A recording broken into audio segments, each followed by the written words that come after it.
Thank you very much. Thank you. Thank you. Thank you. Thank you. Good evening, everybody. My name is Jack, and I would like to share with you some of the mysteries I have learned through my last 20 years in mentalism. Do you want to see them? Yes or no? Yeah. That's the spirit. So to start right now, I will choose one of you to help me one kind of experiment of mind-to-mind contact. What is your name, sir? Tim. Would you help me please here? Put the hands together to Tim, please. How are you doing? Good. In a moment, 3 members of this audience are going to think about different things, but you will be the perfect witness that everything that is happening right here is fair. Okay? So for that reason, I will just use this pad. Obviously, this pad, okay, sorry, it shouldn't be here, so don't worry about that. But anyway, please tell everybody that the pad is really blank. All right? So in a moment, you will choose one member of the audience to think about one specific thing I have for him. And that specific thing is going to be like this. Okay. Okay? Who is going to be this person? The gentleman there. The gentleman over there. Your name is, sir? My name is Lawrence. Lawrence. Yeah. Lawrence, I want you to think about any country in the world. Don't say it aloud, just think about any country in the world. Okay? Don't say anything. Think about that country.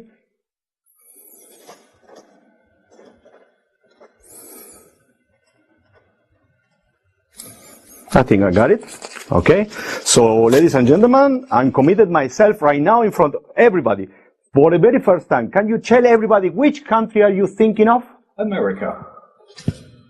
America. Yes. North America. USA. Yes. Okay, obviously this is absolutely impossible.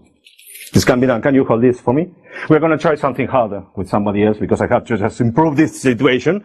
And for that reason, think about anybody here. Just point to that person.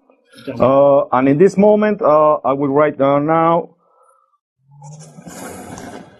This person is going to think about this. Okay? So who is the person you said that? That was you. What is your name? Chris, I want you to think something more difficult than a country. Just let's say a name, okay? Any name. It can be a male or female name. Don't say it aloud. Keep the one you have in your mind. Okay.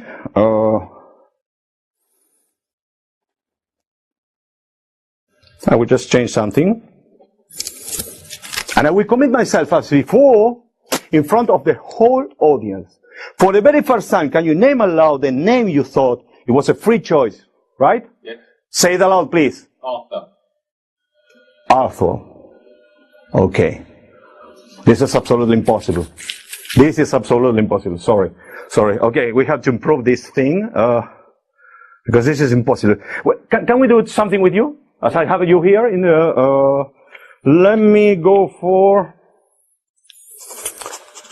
I need to ask you one question, because I'm not local, obviously.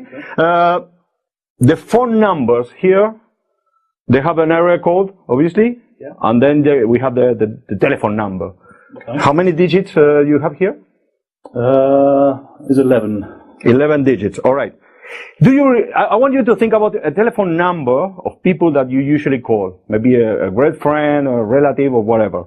Okay? Think about that person. And think about that number, the telephone number you remember. We can skip the area code if you wish, so it's going to be easy. All right? How many numbers are in the telephone number? 11 altogether. Yeah, 11 altogether, but without the area code? 6. 6 numbers. So think about that 6 numbers. Okay.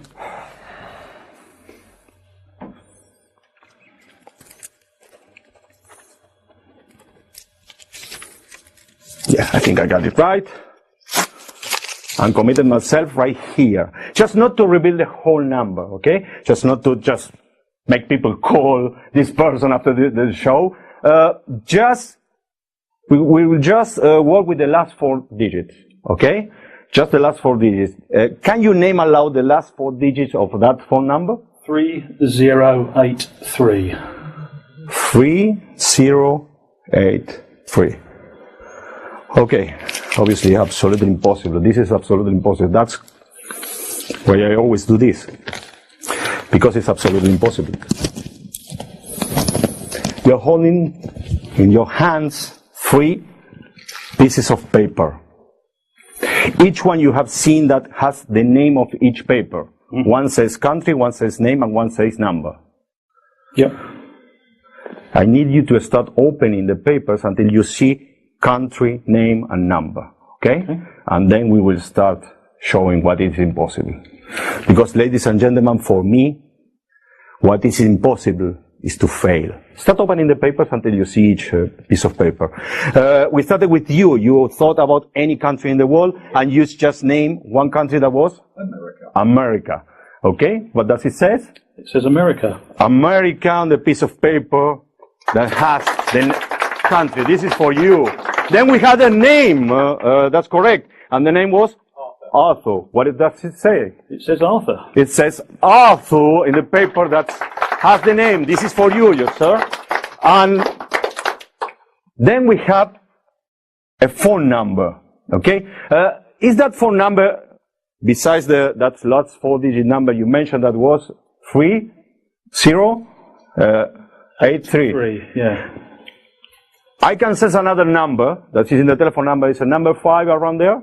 That's correct. I want to reveal the number because this is a video, so people at home may just call him. But can you confirm what it says there? 3083. 3083, ladies and gentlemen, and this is the number. Thank you very much, Tim. Thank you very much. Well, one moment, before you sit down. This person you thought about, these are people that you will call that you, after the show, and tell them, by example, I was in a show and somebody read my mind, and yeah? Yeah. All right. This is impossible, and this is what I'm supposed to do here on the stage. You are coming here to the show to see the impossible. But we as an artist have to deliver more than that. We have to surprise all of you.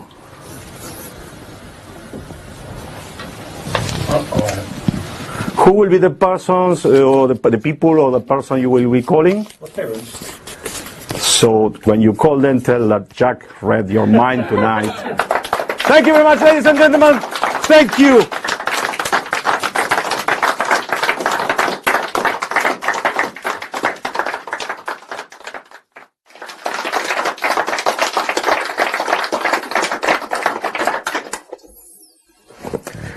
Edgar Allan Poe, the master of horror, the perfect author for what we are going to try tonight. But for this experience, I will need the help of one of you. And that will be you. What is your name, sir? My name is Lawrence. Lawrence, could you help me, please? Hi, sir. Come here on the stage, put the hands together to Lawrence. How are you doing, right there? Lawrence, I suppose you know about the author. You know him from before, okay? Yes. But maybe you do not know exactly this book, all right? Obviously, there's a lot of tales inside here. So let me introduce this book to you. Okay? In a moment, you are going to choose one word from that book. Okay? That will be very important. For that reason, just open the book anywhere and keep it there for a second. And you can confirm everybody that it's a normal text, so it's Yes, it is. something you can read. In a moment, you're going to check everything again. Doesn't matter with that. But in the meantime, I need you to sit down, make yourself comfortable. And maybe somebody's suspecting right now that in some way I can influence you because I'm close to you. So somebody's thinking, you know, people think these things like a page number, word, that word or that other word. Okay. So for that reason, one member of the audience that is far away from me is going to choose a page. And from that page, you are going to choose one word. So that will make things more fair for everybody. Are you okay with that? Okay, so for that reason, I need somebody from the audience. Can I hold the book for a minute? Your name, sir, at the back of the room is? Stu. Stu. I will just do this with the book. Whenever you want, you tell me to stop, and I will mark that spot. That's correct? Yes. Okay, ready for that? Yes. I'm starting right now. Stop. Right there. Yes. That's your choice. So this is the page you just selected. It is. Let's tell Stu which page he just selected. Which number it is? 161. Can you remember that? 161? Can you remember that? This is very important for later, okay? So, can you confirm that you have a whole text here or on the page? Yes, indeed, I can confirm that. Yeah, so you can use many, many words from that. Indeed. So, in a moment, I will start moving my finger all around the page, and whenever you want, you tell me to stop. That's the moment I will stop my finger. Yes. And just to make things fair for everybody, the chosen word should be the one that ends at the left side of my index finger. I will just point to the first word so you know what I mean, like this. So it's at the left side. Obviously, we are not going to use that word. We are going to use another one, all right? So I will start right there. So, I'm starting right now. Tell me whenever you want to stop. And stop. Okay. There's a word in the left side of my index finger. Yes, indeed. It begins with an S and a T. Yeah. Yes. Okay. That's correct. That's fair. Okay. Yes. I will ask you one question, Lawrence. Is there any possibility for anybody in this room to know beforehand, before coming in this show, to know in which page this gentleman is going to tell me or call me to stop? No, there is no way. Okay. And is there any possibility for anybody in this room to know before entering this room which word you will tell me to stop from that page? No. But you know what, ladies and gentlemen, in the world of fiction, everything is possible. In the world of Edgar Allan Poe, too. Because inside this envelope, what I have is another envelope that contains just one piece of cardboard. And in this piece of cardboard, there's written only one word. You choose the word? Story. Story. And here you have it.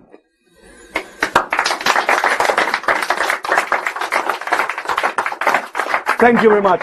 Thank you very much indeed. Thank you. But you know what?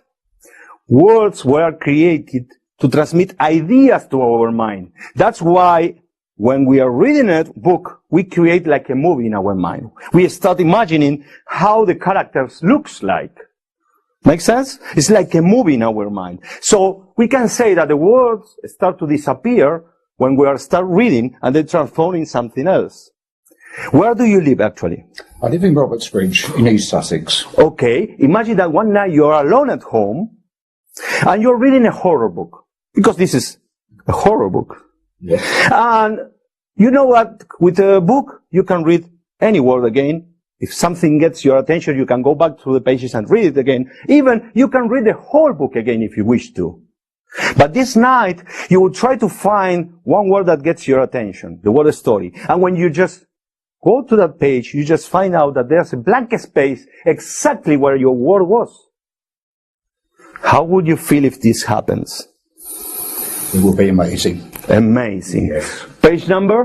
161. Can you just look to the, through the book and find the page 161 and tell everybody there's a whole text in that page, but there's a blank spot what exactly the word story was. There should be the whole text and a blank space where the word story was. Not any word. It should be a blank space. Just tell me when you find it. When you find the whole text and there's a blank space on it. Yes, it certainly is. It is. You find the page with a whole, with a blank space on it? Yes. Yes? So the word story is gone. It's completely gone. What do you mean with completely gone? The page has disappeared. The page has just disappeared? How would you feel if one night you are alone at home, reading a horror book, and a whole page disappears from your hands? It would be scary. Scary. Yes. That's what I like. Okay. Okay. Tonight nothing else is going to happen. Yet. All the time you have been holding that book in your hands. Yes. And all the time you have been sitting here in this chair. Can you just stand up for me, please?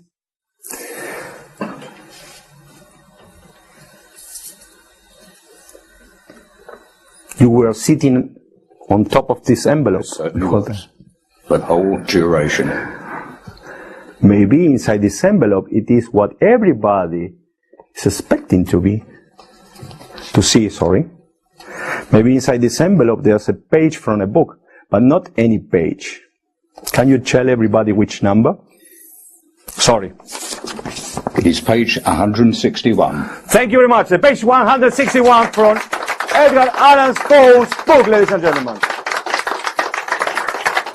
But wait a minute, because reason is more powerful than imagination. Maybe somebody in this room is thinking right now, okay, that must be a copy. That page belongs to a different book. It's a copy of that page.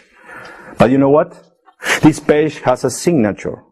This page has been thrown out from one book, and only one book. Yes. Can you just confirm this to the audience? If this page just belongs to that book, exactly fits on that space, you do it. Make sure that the camera can take you. That fits perfectly? That fits absolutely perfectly. Put your hands together. It has been great, Lawrence. Thank you very much. Thank you. But wait a minute, because reason is more powerful than imagination. Maybe somebody in this room is thinking, that book has something weird on it, for sure. Let me tell all this audience that yes, you are right, but it's something you can never ever imagine. It's a mystery. And for tonight, I will allow myself to give that book as a gift to you. And maybe one of these nights you will try to find out the mystery of Edgar Allan Poe. The book is yours. Thank you very much. Thank you. Thank you. One more thing. Remember that if you open that book at home and something weird happens, that time I'm not going to be there with you to save you. Thank you very much. Thank you. Thank you. Thank you very much. Thank you. So let me introduce you these three gentlemen that were that are here on the stage, and we have here Oliver, then we have here Rob, and then we have here Stuart. Put your hands together to the three of them. And this experiment is about knowing who is going to win. And just to prove that, we are going to use a very, very famous decision system that helps us all around our lives. We all have, I'm so sure that everybody in this room have ever played at this game. That game is rock, paper, and scissors. You three gentlemen, have you played this before? Yes? Yeah. Yes? Okay. We are going to play that game, but with the three of you and me trying to guess who will win who. And for that reason, I will just shuffle a bit these papers. In some way, nobody might know which weapon gets who. Alright? So for now, nobody knows which weapon is there. But maybe somebody is suspecting, oh, maybe in some way I can know that. So for that reason, in a moment, I will sit down here and will face this gentleman here on the front row. And in that time, you can change chairs.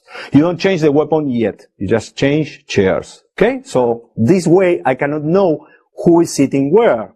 In a moment, this will make a lot of sense. So gentlemen, you can start right now. And here I have a prediction. Your name, sir, is? It's Lawrence. Lawrence. This prediction is for you. And maybe later we are going to use that. You gentlemen have changed chairs yet? If not, do it now.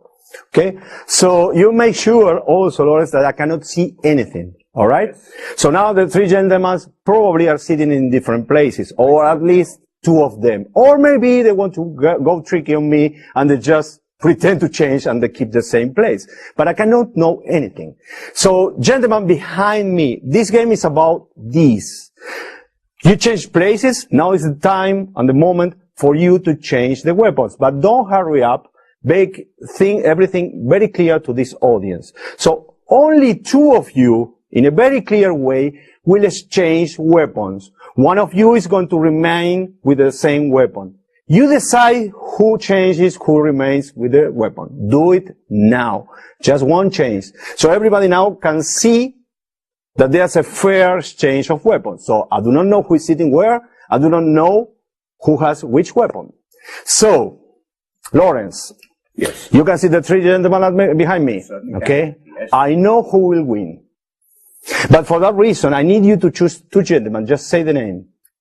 Oliver and Stuart. Oliver and Stuart. Oliver and Stuart, show your weapon so everybody can see who will win in this game. So you can see the weapon so you know who will win. And I feel that the decisions that these gentlemen did because of their characteristic and my feeling is like if Oliver fights Stuart, I'm sure that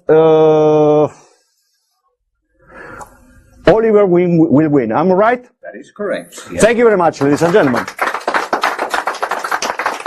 But this has been only the warm-up of this. So for this gentleman behind me, now you will again exchange weapon. I want to be very clear with you.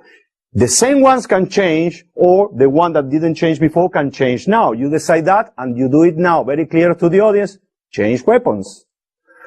So I can hear that some papers are moving. So for that reason, there has been one very fair exchange. So ladies and gentlemen, especially the three gentlemen behind me, do one more change. So between any two, maybe the same ones that before, maybe a new one goes into the game, but now we have changed it again. So, Lawrence, this has been done before in my back? That's been done? Okay. So choose another competitors. Robert and Oliver. Robert versus Oliver. I feel that if Robert fights Oliver, show your weapons, Robert and Oliver, so everybody can see. If Rob fights Oliver, I'm sure that Rob will win. Am I right? That is correct. Thank you very much. Thank you very much. So let's make these things more complicated to me. So the gentleman behind me, can you just change chairs, just sit in a different way now? So maybe somebody thinks that in some way I can know who is sitting where, and that is kind of a bit of information for me, but that's impossible. I'm not looking at them. You can confirm that. That's okay? Okay, so the gentlemen now are in the different seats, or no, maybe they just play the game like they don't know move. Alright, gentleman behind me, now you know how this works. So make one change, please, now. Very clear to the audience. Done. Let's do another change, please, now. Now they know how the game is played. And to make things even impossible for me, more impossible for me, change again. So now, it's been fair. We change seats and we change weapons many, many times. And I guess twice who will win. But you know what, ladies and gentlemen, when you play rock, paper, scissors, it doesn't matter if you know who will win after they play. You need at least 10 seconds before, to know that 10 seconds before. Because if I know which weapon you will play, that's the way I can know which weapon I have to play to win you. Yes. You've been holding that envelope all the time with you, yes, alright? Please. Will you join me on the stage, put the hands together to Lawrence, ladies and gentlemen. Come over here, you will be here. You will open the envelope and take out the paper. I take care of the envelope for you, so you don't have to worry about that. Okay? Can you read just the first 3 sentences? Yes, it states, here I predict that no matter the choices, these gentlemen did at the end. Yes. These are 2 names, Rob and Stuart, that's correct? Right. Yes, Rob and Stuart, can you show your weapons, Rob and Stuart, please? And at the end, what it says, if Rob... Rob will win Stuart. That's correct. Rob will win Stuart, that's correct, the prediction. Thank you very much. But there's more coming. There we have in the second prediction 2 names, Stuart and Oliver. Stuart and Oliver, can you show your weapons? And it says, if Stuart will win Oliver. Stuart will win Oliver. I'm correct? Thank you very much. And at the end, we have a final one that says Oliver versus Rob. That's all correct. That's correct. Oliver and Rob, can you show that? And what it says? And it says, and Oliver will win Rob. That's correct. Thank you very much, ladies and gentlemen. Thank you very much. This is rock, paper, and scissors. Thank you.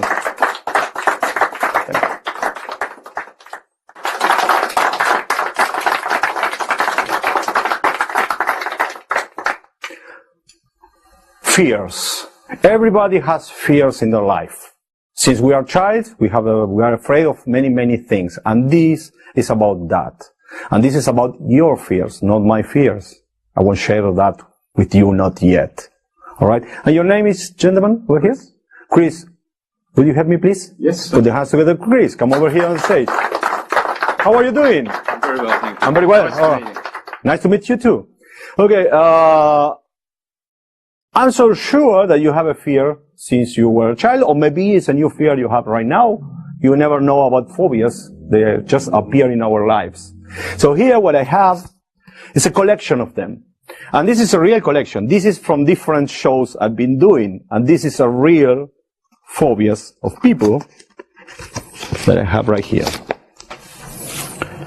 So inside these papers, you can see that people fear of insects. Someone fears of small spaces, or deep water, rats, the wife. Oh no, this is a phobia? Alright. Anyway, snakes, different things. Deep water again, vertigo, snakes, rats. Some people repeat them, but it's okay because this is real. This is phobia from people. Okay? And I just left here one blank card. That blank card is for your phobia, for your, what you are fear of. Okay? So in a minute, you will write your phobia. You have one. Yes. More than one. The other one is not resolved yet. Okay. So here you have a pen. You will write it here. And once you are done, you will place the card without nobody being able to see it, face down on top of the packet, okay? Yep. I will just face away from you, you just write it, and this is absolutely real. This is something that is very intimate. But it's something that everybody has a fear of something. So I guess that you already did it. Yep, we're done. Place it face down on top of the packet. Yep. So when I turn my around, I cannot see anything. That's correct? That's correct. Yep. All right, so give me the pen. So I was saying that this is very intimate. It's something that is inside of you, and sometimes people feel like a bit, not very well just to reveal it. So I have to say that I'm not putting nothing of me on here at the stake, what I mean. I will reveal something about you in a moment, but I'm not sharing anything or not putting something here just to make it worth it, at least for you. So what I have here in this envelope is some money. If I don't guess your fear right, you will win like 50, 70, 80, 85 euros. Not so bad. Mm-hmm. Okay? So this is going to be my bet. And before we begin, we know that your fear is just on top of that packet. So I want you to cut, complete, and put all the cards inside the envelope, and then we will see what happens. Okay? Why I make you write it? Just to confirm later if you don't want just to admit that I guess it right. So you are committed to yourself. Complete the cut and put everything in the envelope so nobody must know, not even where your fear is. Yep. Okay? Good? Yep. It's good. Can I have your hand this way? The other one? That one? Yep. Yes? And you can face the audience. Close your eyes. And think about that moment that you started to have that fear. Think about that moment. Think about the moment you just face it, this thing. I don't know why, but I feel that this was in the open. I'm correct? Yes, yes. Yes. Okay, it's just starting. I'm thinking this is not something. This is something that when you see this, you cannot control yourself, obviously because it's a fear, but it is something that this is not about darkness. No. This is not about a small space. This is not about vertigo. This is about, okay? This is about a living thing. That's correct? That's correct. Yeah. I can feel it's a living thing, that when you see this living thing, you cannot even watch.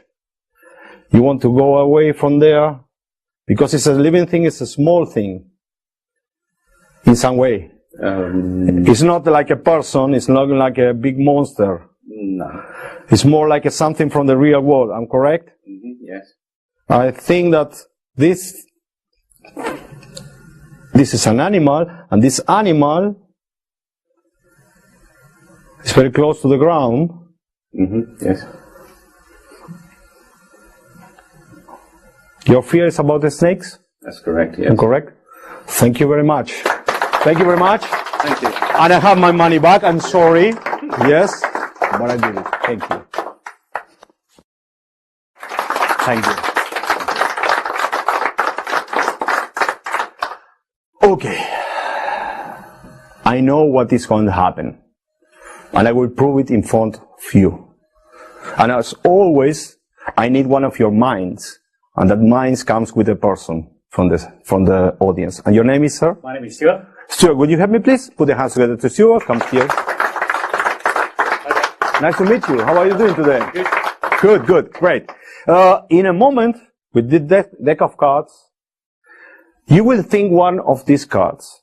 You will just think about one of these cards. Okay. After that, I will take the deck, I will remove one card, I will place that card apart, face down. You will name your card. I will turn over that card and it will be your thought of card. Will you impress if that happens? Absolutely. Okay. Because I know that is going to happen. So to make things very fair to this audience right now, from now on, we are going to be doing a procedure to make everything very clear. Okay? So please shuffle the deck. In some way, there's no order in that deck. No possible for me to know any card. No. Okay? Alright. I will give you a set of instructions. I'm not going to be looking at you. So please, don't hurry up. Just give you the instruction, take your time, wait for the next instruction. Okay. Good? Yep. Okay. Now you shuffle the cards. I need you to make 5 piles here on the table. 5 piles. Do them as equal as possible. So just, you can rearrange cards from one pile to the other. So, but be very clear to the audience that we are making 5 piles and they are almost the same ones. Are you okay with that?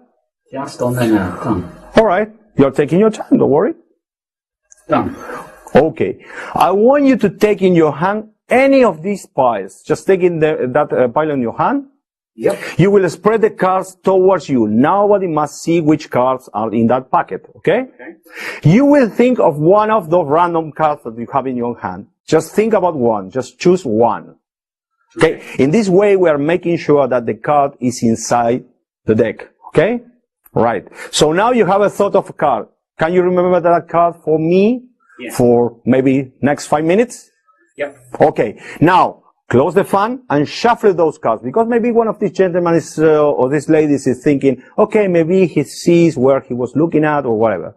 So now not even you know where that card is. That's correct? Yes. Alright. In a moment, I will ask you another thing. You will start dealing the cards face up, one by one. But not allowed. You will only think while you are doing that, 1, 2, 3, 4, 5, 6, until you finish the packet. Okay? When you see your card, you will remember that random number. Okay. Make sense? Yep. But you do it until the end. Okay? So I cannot know anything. Okay? You start right here. You start right, no, face down, and then face up. Okay? Don't say anything aloud, just in your mind. Okay, and tell me when you are finished. I will keep talking because people will think that I can count or do something, but it's impossible for me to know which card he's thinking of, because it's a thought of card. Okay, now I think you all have finished that. Yes. So now, Stuart, you have a card in your mind and then you have a random number, that's correct? Yes. Will you remember those 2 things for me? Yes. Thank you very much. Take that pile, put it face down, and put it on top of any other piles, please. Done. Okay, now complete the deck. Put a pile on top of this and a pile on top of that. In any order. In any order, yeah, you choose. It's a random way. Okay? So I cannot know where that card might be in that way. But maybe one of you may know that the card is a bit below of the packet or a bit on top or whatever, because they saw you. And you know more or less where your card is. More or less. Okay? So for that reason, I will ask you to cut and complete. Cut the deck and complete, please. And complete the deck. Complete. That's it. Yeah, please. So now, not even you may know where your card is. No. You are sure that it's in there because you saw it and you are thinking of that card. So you have the card, you have the number. I hope so. Good. Remember what I promised before. I will take that deck in my hand, I will look through the cards. I will remove one card. I will place that card right here, face down. You will name your card, and that will be your card. Will you be impressed? Very much so. Okay. Now it's the time for walk. I'm making sure the card is in here. Probably just skip it. Sorry. Sometimes this happens. And this gentleman over here, what is your name? Oliver. Oliver, can you just tell me any number between 1 and 10? 7. All right. That's a fair thing. That's fair. Yeah. Okay, for you? Okay. This is what I promise. You just thought of a card, and I just remove one card from the deck of cards, and it's here. This is the easy ending for me. I have a hard way to do this. Would you prefer the easy ending or the hard one for me? I think the hard way. Thank you very much. All right, you want me to see? Okay. All right. Now the prediction goes like a bit harder for me, but it's all right. So, you shuffle your cards. You just make random piles. You think of a card. You shuffle again. Yeah. You just complete everything. You just cut and complete again. And then you have a random number. And after all this has been done, this gentleman say any random number. What was the number you said? You mentioned? 7. Can you add the number 7 to the number you are thinking of? I mean the random number you are thinking of? Can you do that adding? Okay, yeah. And the result is? 14. 14. So you will be, you were thinking about the number 7. Yeah. That's correct. Mentalism, ladies and gentlemen. So 14. Yes.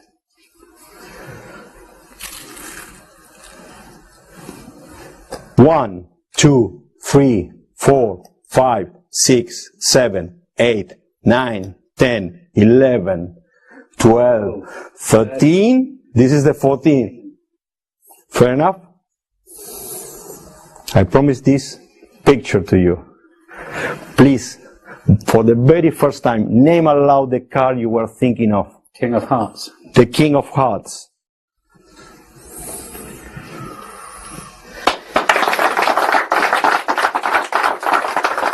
I knew it! I told you I knew it. Thank you very much. Thank you. Thank you.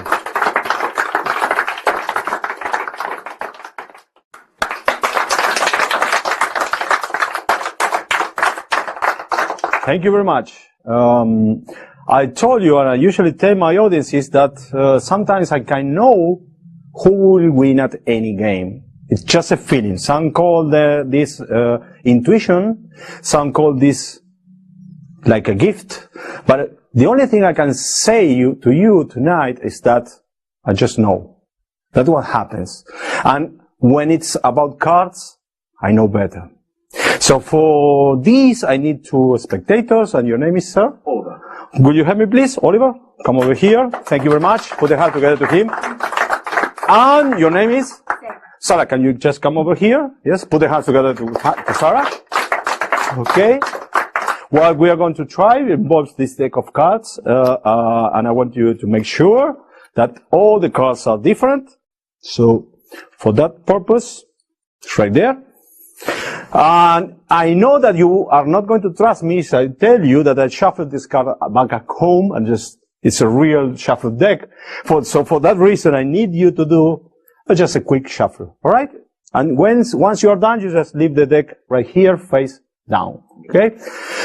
Sarah, this is just a big handkerchief, already folded in a way that can be used as a blindfold, all right? Make sure you cannot see anything through it. No. All right.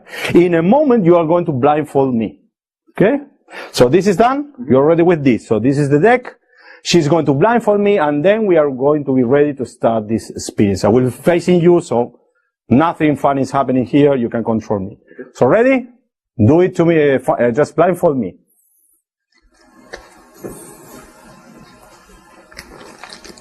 Are you happy with that? Yep. All right. So now, I have a full deck of cards in my hand. Sarah, what I need you to do is just to choose one card. Just pick any card here. Okay? Look at the card, show to everybody the card. You can show to this gentleman next to me. And please tell me when to stop. Stop. Right there? Yeah. Put your card there. Okay? Ready? So you have one card in your mind that nobody knows, and obviously I cannot know. In a moment, I will show you all the cards. When you see your card, the only thing I need you to do is just think, don't say anything aloud. This is my card. Okay? Okay. When you see your card, you just think about that. Okay. Ready? Yeah. If I put my hands here, you can see the cards? Yes. Okay, I will just try to make this so people can see from there. Can you see each one of the cards I'm just showing to you? Can. I have a doubt. Yeah. No, I can. Yeah. No, I have a doubt about the card. Just think about, this is my card. I have a doubt.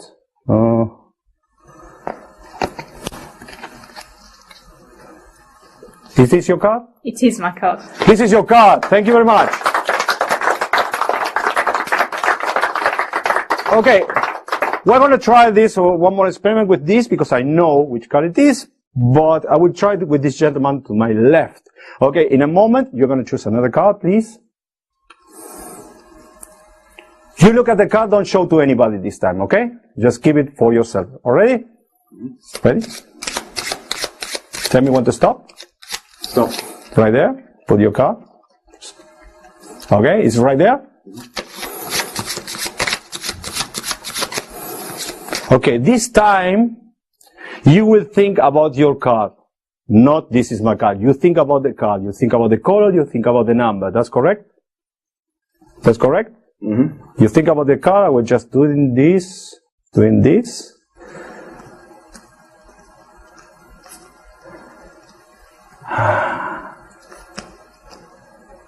I think about your card, please. I have a doubt with the color. Don't say it yet.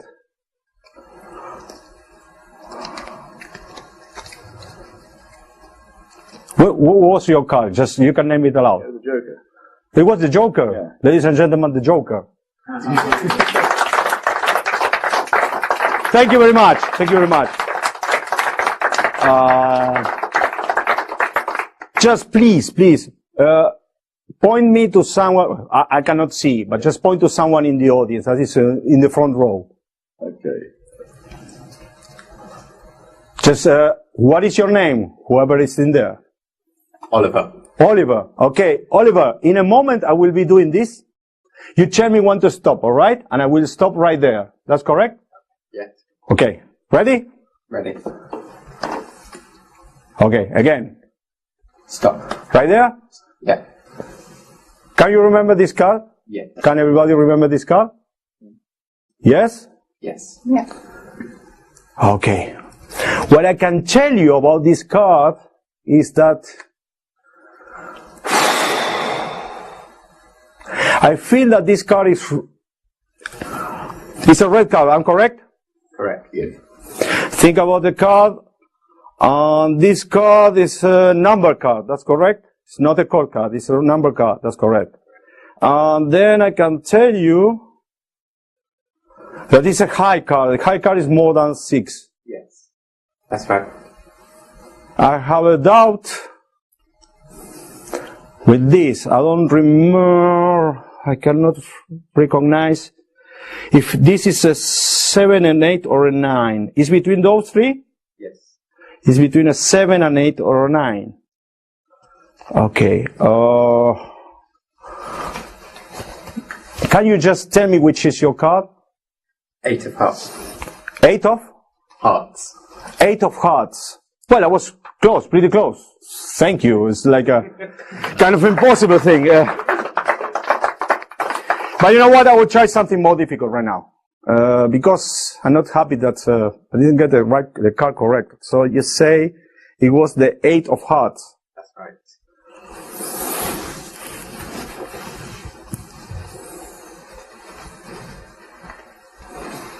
I think I have it. Ladies and gentlemen, the 8 of hearts. That's correct? Thank you very much. Thank you. So for now, we're going to keep playing with these cards for a moment, and I will need the assistance of both of you at the same time, correct? Okay, are you okay with that? Yep. So what I need is some cards on the table. Let's choose some cards at random from anywhere. And with that card, we are going to try to do something very, very, very difficult. That's the table. Let me check. That's correct. Some cards on the table? Yep. That's correct? All right. So what I need you to do right now is just you are going to choose one card. Don't show to anybody. Just give it for you. Okay? Like anyone. All right? Yeah. Sarah, what I need you to do, you are going to pick one of these cards that is facing down on the table, I think, and without looking at it and without allowing anybody on the room to see that card, you are going to put that card inside the box and close the box. That's correct? Okay. That makes sense to you? It does. Yeah. Do it now. Just choose any of the ones that are on the table, put it face down inside of the card box. So now, you have a card in your hand. That's correct, okay? Nobody has seen that card. It's only you, the person that knows that card. Please put that card face down on the table anywhere, and shuffle on the table that card with in the middle of the others, or between the others, alright? Just shuffle them, okay? So now, not even you have a control of where is your card. That's alright? Okay, Sarah. Yes. What I need you to do is just to pick these cards face down on your hand. In a moment, you are going to name aloud those 5 cards. Don't hurry up. When I say you to start, you do it, alright? Okay. Make sure you do it in a slow pace, so everybody can understand each card, alright? Okay. And you, please, when you hear your card, don't do anything. Just think, this is my card. Okay. Make sense? Yep. Are you like behind here? Okay. All right. Yeah. Right there. Sarah, start naming the cards one by one. 3 of clubs. Yes. 4 of hearts. Yes. 7 of diamonds. Yes. 2 of clubs. Yes. 3 of diamonds. Yes. That's it. All right. Can you name them again, please? 3 of clubs. 4 of hearts. No, just wait. 3 of clubs. Yeah.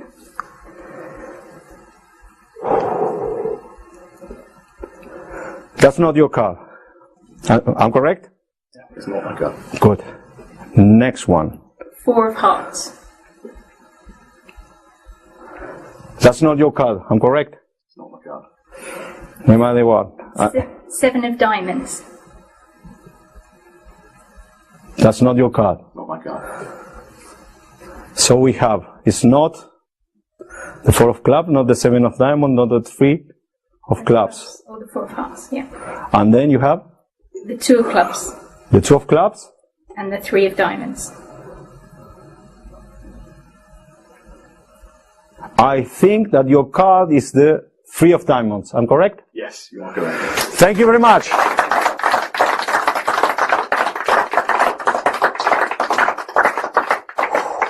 Wow. Oh, you're there. All right. This been fair for you? Yes. So from all these cards, none of these was your card. Okay? But now we are all in the same condition. Nobody in this room could see that card. Not even you. No. Not even you. So now it's like we are all blindfolded.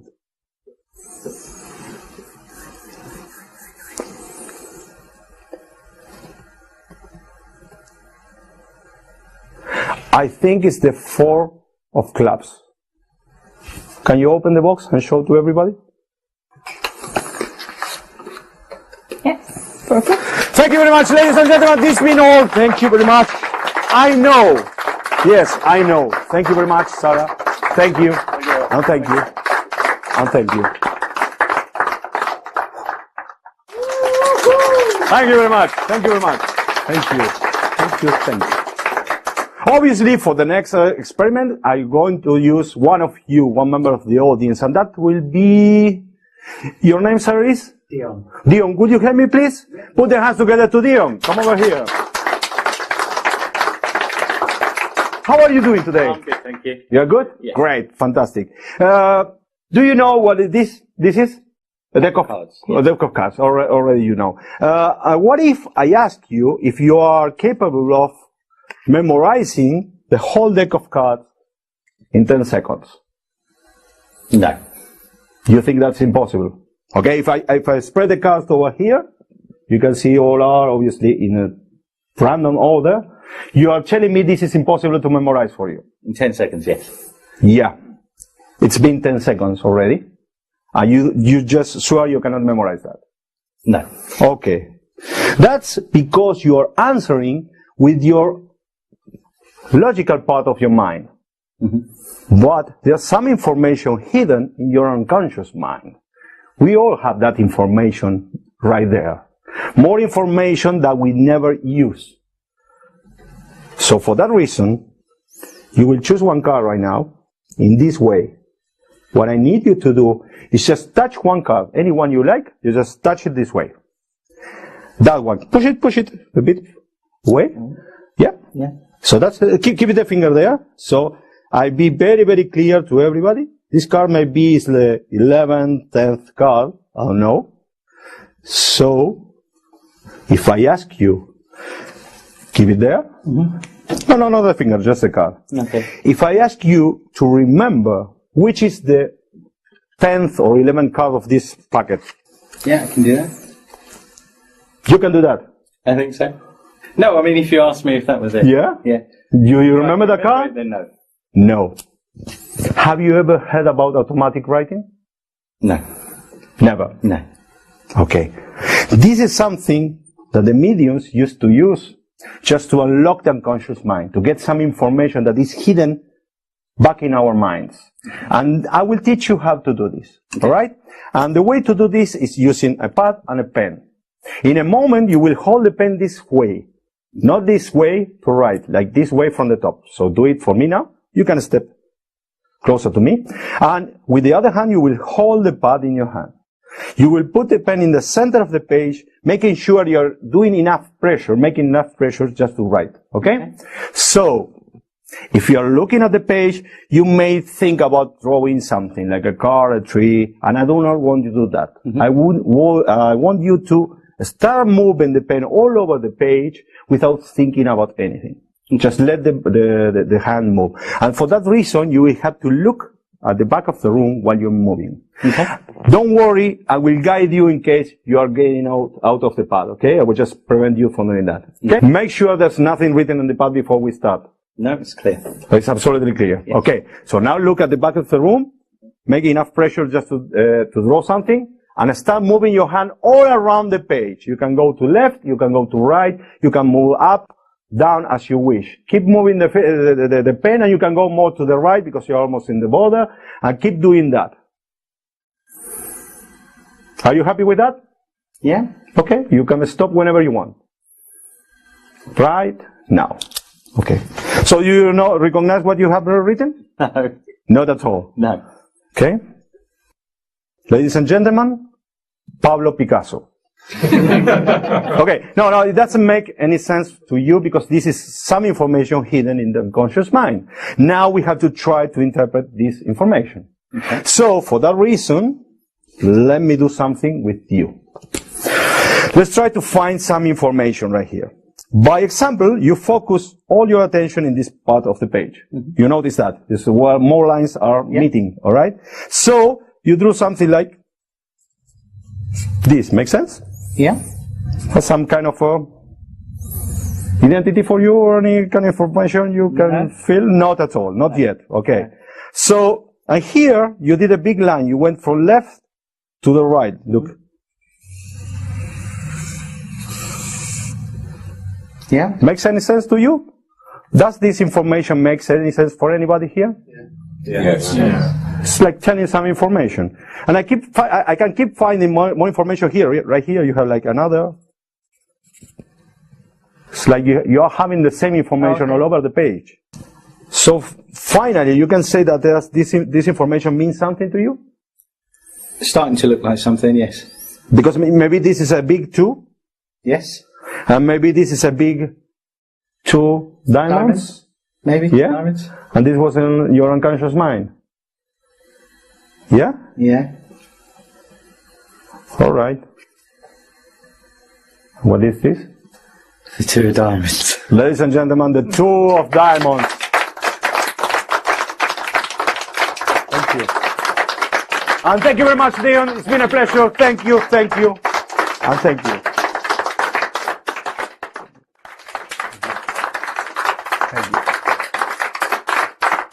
Thank you. So, Sarah. Yeah. And Jack, by the way. Hi. Nice to meet you. Nice to meet you. In a moment, I will ask you to think about something. And this something is, should be something very important for you. This should be something about one thing that you know inside you that you need to change.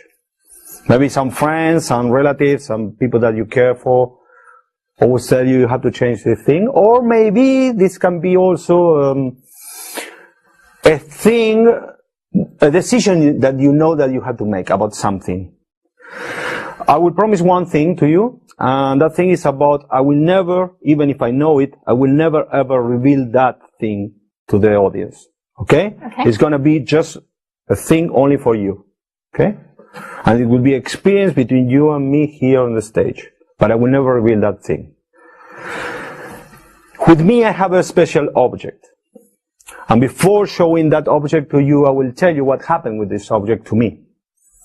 And that's why I'm sharing this to you. Okay. When I was a kid, I was born in a very poor neighborhood in Buenos Aires. My family, my parents were immigrants, and they told me one thing, that it's you have to work and study. That's the way you can progress in life. And I did that like that. So after many years, I just went to the university and graduated in marketing, and then I started to work in a company, and then I became a marketing manager of a big company in my country, and I've been doing that for 20 years. Everybody can say that this is a successful life, or at least I achieved some success in life. But nobody tells you that this also gives you maybe some pain in the chest in the middle of the night. You call the hospital, you go to the hospital, and then the doctor tells you you have nothing. And then nobody tells you that maybe you cannot breathe in some moments, and you have nothing. That was the cost of that living. I was becoming a workaholic for real. And I have a big friend that told me, at that time, difficult times of my life, you should find a hobby. You should, instead of all the time being thinking about work, and making money, you should try to find a hobby. And that hobby was magic. So that's how I started. And during the years, this hobby started to grow in me in some way. And I had to make a big decision in my life. I went to an old house I own. There I have all my magic stuff. And I grabbed this object and I decide this. If something happened with this magical object, if something magical for me happened with this object, I will leave all my life behind and I will become a mentalist magician as I am right now. Obviously, you know the answer. Okay? So now you have a real thought. Yep. I was telling my story just to make you trust me what's going to happen. I need you to think a real thing for you. Okay. Okay? I will show you the object. I have it right here. And for sure you know what this is. It's a key. Yes. This is the key that opens that old house. This is the key that opens more than a door. It opened to me many, many doors. But this is not about me. Now it's about you. So you have this thought. All right. Here is my hand. Okay. And I will put the key right here in front of you. I want you to grab my arm, like there. And there's an envelope too. This is my gift to you. But we are going to go there later. Okay? Okay. All right. So you're holding my hand, and I need you to think about that question, that decision you have in your mind. Just look at the key and just ask that question one after over and over and over. All right? Okay. Ready. Start thinking about the question and just look at the key. Keep thinking on that question. You're doing great. You're doing great.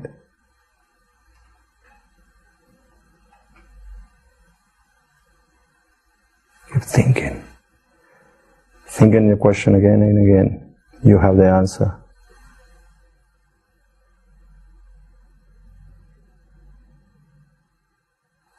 You have the answer for your question.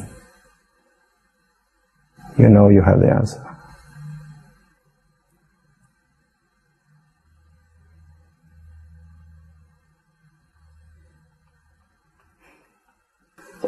Feels good? Yeah. Yes? Are you okay? Yeah, I'm fine. Do you know that now you have the answer to the question? Yeah. That is inside you? So that's why this key opens more things than just a door. And I promise you one thing, even if I know what this is inside your mind, I will never reveal this to these people. But I also promise you a gift. Before going for that, can you tell this audience if you really inside you have experienced a real magical moment? Yeah, that was magic. Do you feel it really inside of you, a real magical moment that was true magic for you? Yeah. As it was for me. So now you have the right to take the envelope. You will open the envelope. There's two things in that envelope. Those two things are for you. You will now open it and you will read to yourself the first four lines of that letter. The rest of the letter is for you for later. Okay? You don't read it aloud, just read next to me to make sure if I'm right or not. Okay?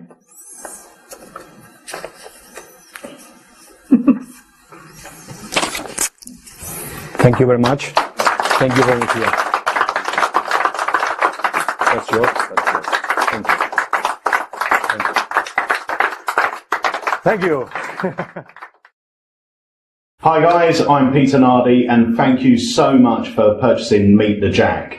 The Jack is my very good friend Jorge Garcia from Argentina. Thanks for joining us, Jorge. Thank you very much. I met Jorge, or better known as the Jack, we're going to refer to him as the Jack, which is his stage name, in Mind Summit a couple of years ago. That's right.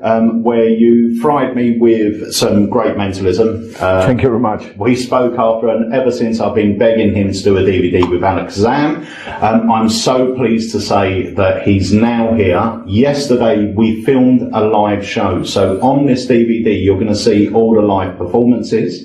Then we're going to break it all down here in the studio to show you exactly how everything worked. Now please bear in mind that English is Jack's second language, but we are going to be re-going over the presentations here as well, so I can give you my thoughts, my ideas as well on the actual routines.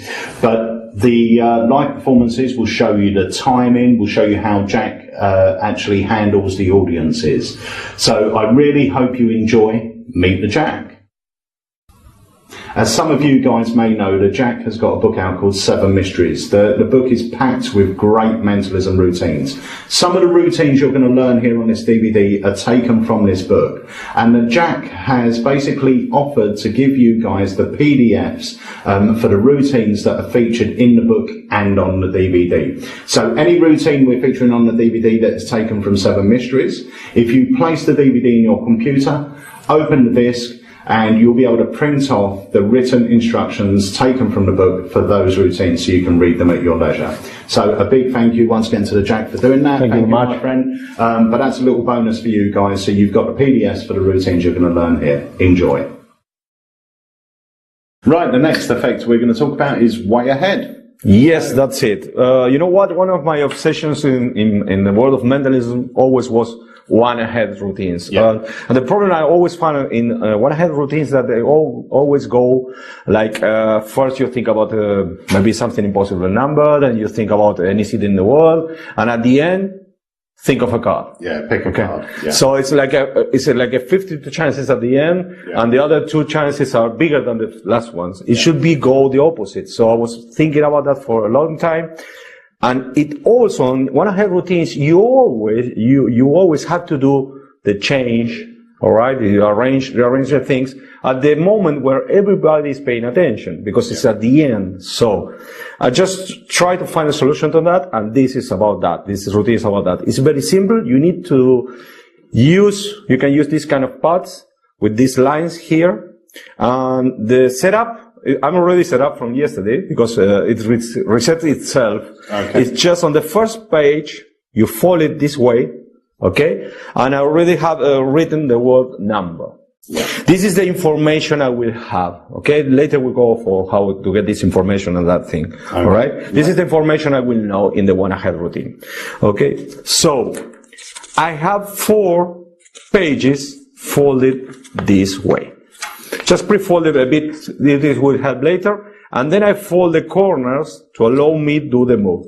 Okay. Just fold them in a bit, so if you look that way, it looks like this. Yeah. So the spectator comes on stage, I can show a real blank page to him, so this is very fair, he's going to witness everything, and now I will just do a double lift of 2 pages. So I do this, and for this gentleman I will write the word country in this case, alright? So I will show this with the spectator next to me. So you're quite openly showing him. Yeah, he can see country. Yeah. Alright, you can see it right there. That's what he sees. Yeah. Okay, and then unfold, and I will write the information I know as a normal one ahead routine. So by example, the number yesterday was 3083. Yeah. Okay? I fold this one more time. I tear this. This is the part you don't see. I just fold the first one. I fold inside, so nothing can be seen. And I just go like this way. Just name the country you are thinking of. Yeah. Obviously, I will be wrong. I cannot show this paper. So you say, for example, Germany, I think it was, no, yesterday was America in the show. So I will go like, okay, that's impossible. This is my plot. I said, that's impossible. So I just destroy the paper. As I do not have any place to put this, I will put it in the hand of the spectator. Yeah. Obviously, I will do this again and again. So for the second round, I'm already ready for the country, but I will just fold 2 papers as one again. Mm-hmm. And I will write the second information I need, its name. I will unfold, but here I will write the country. It was America, so let's write America, and do the same procedure. Just fold one, tear, fold inside, obviously this way. Yeah. Go this way, name the name you are thinking of. Yeah. The gentleman said Arthur, so I say, okay, this is impossible.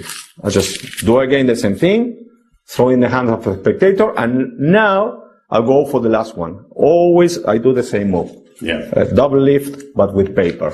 Okay? And now I will write here, obviously, number. But inside I will write, obviously, Arthur. Arthur. So I will do this again, fail again, just crumble the paper, put it in the hand, and so on. So now, what happens is, what I like about this idea is like, you will mix the papers by yourself because it's in your hand. If you're not paying attention, you're just putting it anywhere and you forget about that because you're thinking that I'm saying I'm wrong, so don't pay attention. In the case you're paying attention, like in Germany, for example, sometimes some friend I have there, they do paper 1, paper 2, paper 3. Yeah. So in that situation, I will grab his hand and will do this and will make pressure. So all the papers will go together in the hand, so you are shuffling the paper for me. Yeah. Now you do not know which one has any information. But if you open the papers right now, each paper has the title that corresponds. Information. So now I'm free, and hands free. Yeah, that's great. So there's a couple of points. Yes. Firstly, during the performance, you had an extra sheet fall out. Yes. Which, to be fair, fooled both me and Vangelis, who believed you had made a mistake, but you hadn't. Yes. So we want you to explain that and the purpose of that. Yeah. But also, with regards to your first bit of information, where are you getting that from? For the show, you have seen witnesses. I just did a pre-show. I just ask this gentleman with a impression pad, any kind of you can use. I just ask this gentleman for a telephone number that he will remember. Yeah. That shouldn't be his number, it should be someone else. So this gentleman did his parents, he just wrote her parents' number. I just used 4 numbers because for me it's pretty tricky. I do not know telephone numbers from here. Yeah. But I also always play with more numbers so to look more impossible, right? Yeah. So he wrote information and I knew 2 informations, parents and that thing. Yeah. I always like to add an extra and a surprise on my routines, something that is not being seen. And as I always very clean on when I'm doing on a stage, everything is perfect. I try to look at that.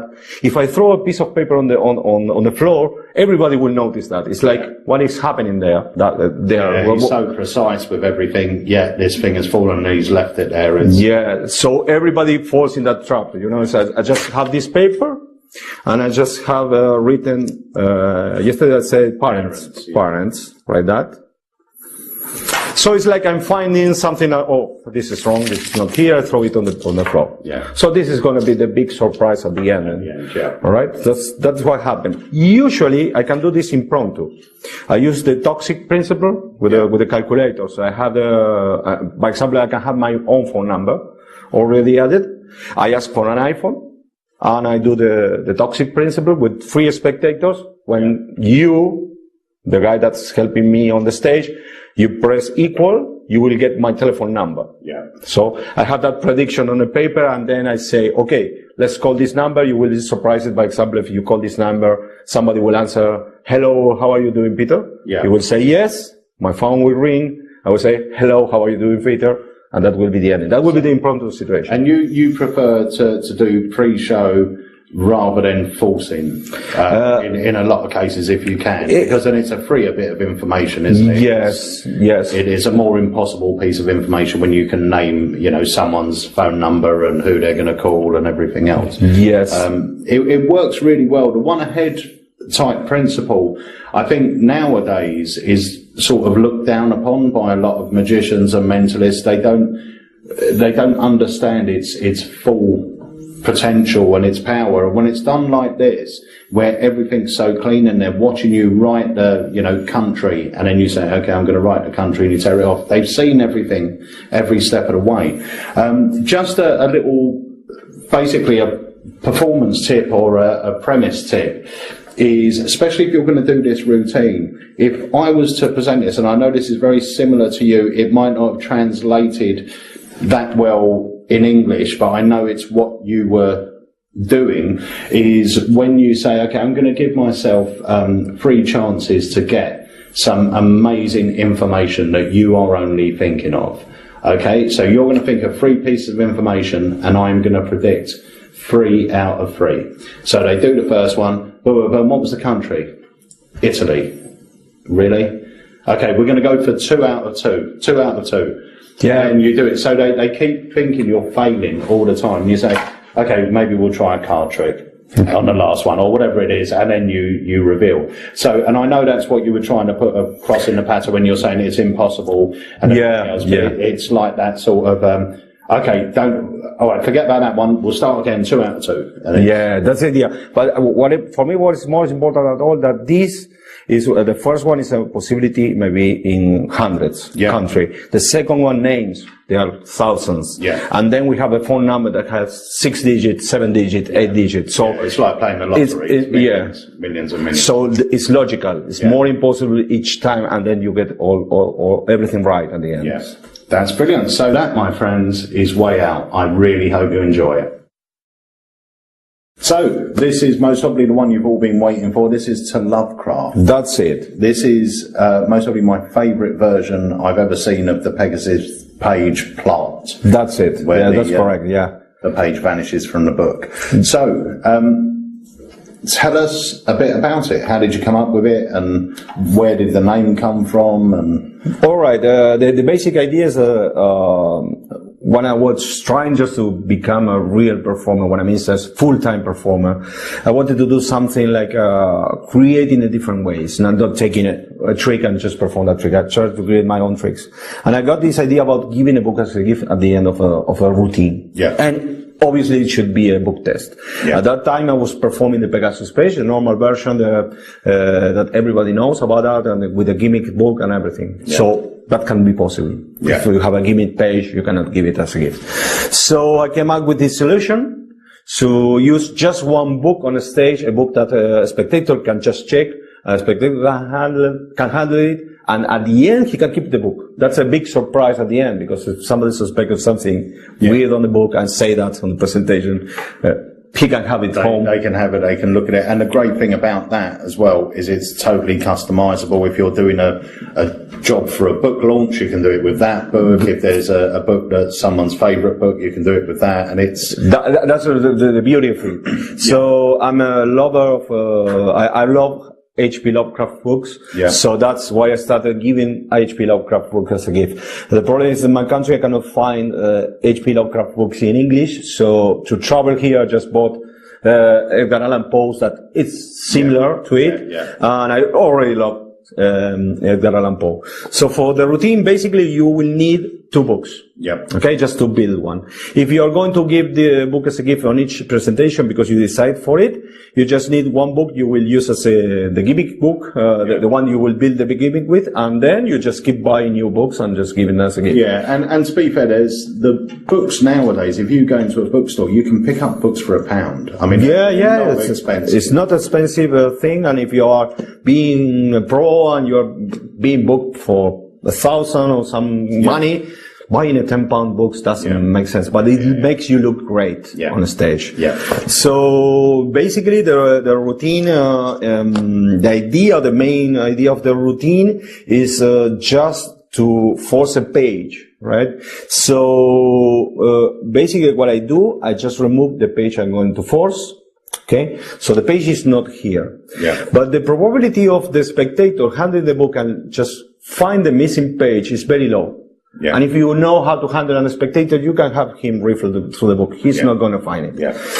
I will give you just a small tip, but if you do this with the book a while, it will open in different places except on the So you're sort missing of page. breaking the spine in certain pages. This is what I do before performing. Yeah. So when he does this, he will tend to open in these spaces. Yeah, where you... So I have the perfect excuse, read some lines, make sure it's a normal book, whatever, blah, blah, blah. Right? So when you're choosing your page, when you're choosing the page to rip out, what specifically are you looking for? Is it a certain area of the book, or is it a page with some interesting text, or is it just... I have just to mix both of them, because for me it's very important about the revelation. It should be a very easy word to remember. So I just try to find words like a story, mystery, very easy words that sometimes are connected with my style. Right. Okay. And regarding the number of pages, this book has like 300 pages. So I just used 161. It's pretty in the middle, and I tend to go a bit further than the middle. Right. Halfway point. You will see the method right now, but I need to stop doing this near the middle. So I have like this quantity of pages to force. Right, okay. Because if I get here, it may look like 161, maybe, right? It's not perfect, but maybe it will look like 161. But this won't look good if I say 83. Yeah. It's not 83, you can see that, alright? So, basically the gimmick is the envelope that took me many, many years to develop, because I have like 8 versions of it. Right. So what I'm going to share with you, just please take this into it's a lot of thinking on this. So just don't pass by. Even though it's simple, it took a long time to get here. A lot of time, prototypes, working it in the real world to get it correct. So that's it. That's the main idea. Don't overlook it because of its simplicity. Really. Yes, and I'm using a worn-out one just for you to see how it looks after you have used it a lot of time. I had to change this one right now, but I want you to show the real thing. Yeah. This is the one I used yesterday. Right? Okay. Yeah. So basically, use a white envelope. Don't try to go creative with red, or because I tried that. That's the thing that I want to say to you. Because lights against white is going to be very bad for you. So go for a white one. Basically, the gimmick is this. It's based on an idea from Al Baker. He used a postcard to force you a page from a dictionary. All right? Yeah. So I took that idea and I just took the idea to this thing. What I have here is just a flap created with 2 pages from one of the books, the one I will destroy for creating the gimmick. And then I have a part of the envelope, white envelope, that Cut will to do the the exact size of the page. Yeah. Let me just ask, the 2 pages in there, are they consecutive pages? So Yes. is it 161? Yes, what I do, what you will do is just once you bought 2 books, you will select one for the gimmick, the building of the gimmick, you will remove a bunch of pages. That's what I do. Just a bunch of pages. From these pages, I just find the word that I need, that I will force, that I will fit my character, the number that will be okay, and then I remove 2 pages together. I just do this, like I'm doing live. I do like this, okay? With this, I will build the envelope, right? That's just this. Why I'm using 2 pages? Another thing that happens. Sometimes when you open the book, you will have this situation. Yeah. So for the spectator, it's really good that he sees another page. Yeah. If you want to go more like I don't know, you want to do that, you can just show the spectator the next page if you wish. I don't do that, but it's an option you have. If you wanted that subtlety, it's there. That can be done, all right? So, this is going to be put inside the book when they say, tell me to stop. This is going to be the forcing. And this is the beauty of this. Looks pretty fair. Yeah. And the only move I have to do right now is just push with my finger and it will open to the page I need to force. Yeah. Can you see that? Yeah. 161. Yeah. That's correct. So that's 161. That's all the moves involved. So, I have a prediction inside here, and it fills 2 purposes. First, if you use an envelope, you need to put this envelope very inside the book, just for this to work perfectly. Yeah. And it's very hard if the envelope is not strong enough. Yeah, if it's not rigid. Yes, it's not rigid. So, to help this situation, I have a prediction inside the word I will force later. It's a thick paper inside an envelope, and this envelope is going to be inside this envelope. Right. Okay. All right? So now, you can see, Peter, that this is going to be now a thick envelope. Yeah. So, the only thing I need to do is just to align the base of the envelope with the base of the book. That's the only move I have to do. Tell me when to stop. Stop. I do this. I push. Yeah. As I can. Right in there, yeah. I close, I show, and now I do this. Yeah. All right?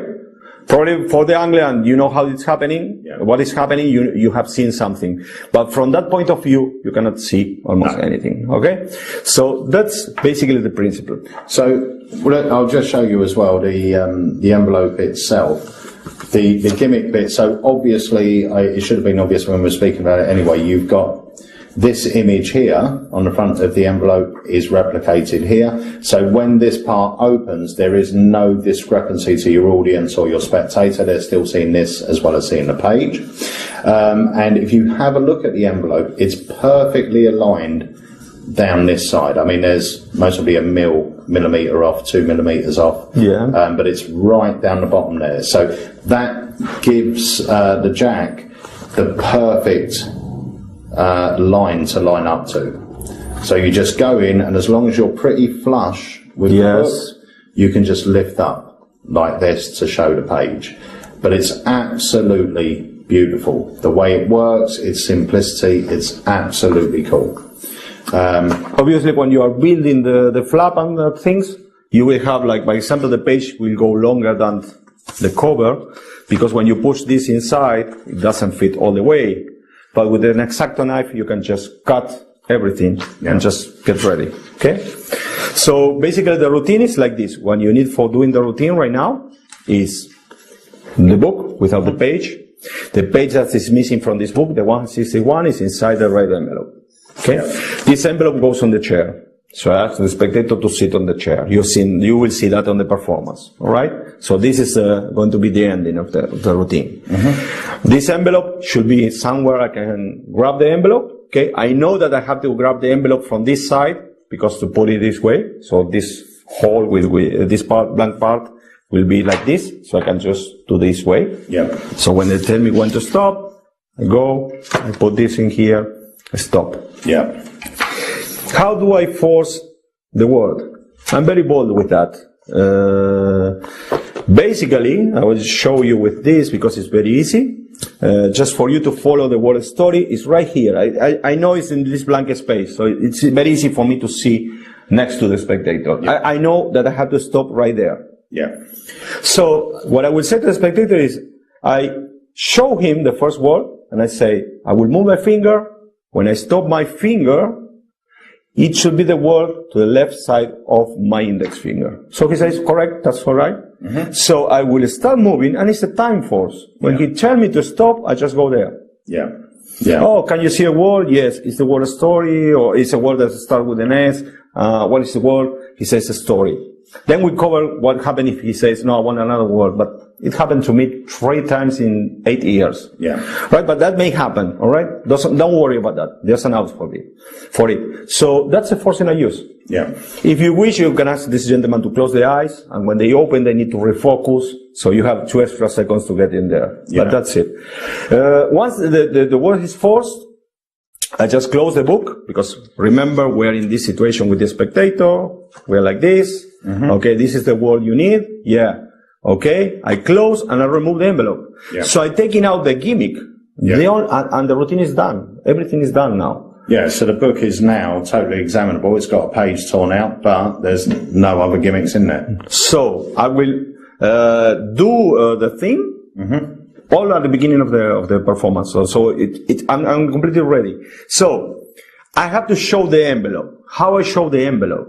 If you grab the envelope from here and from here, you are covering the 2 lines that will show you this is a gimmick thing. Right. Okay. So I just grab the envelope like here and here, and I show it very quickly. It's like saying in the world of fiction, Allan Poe, there's a prediction or there's an envelope, that inside here is an envelope. And I do this also because in my move, I'm having a red envelope that goes up front and this goes behind me. Yeah.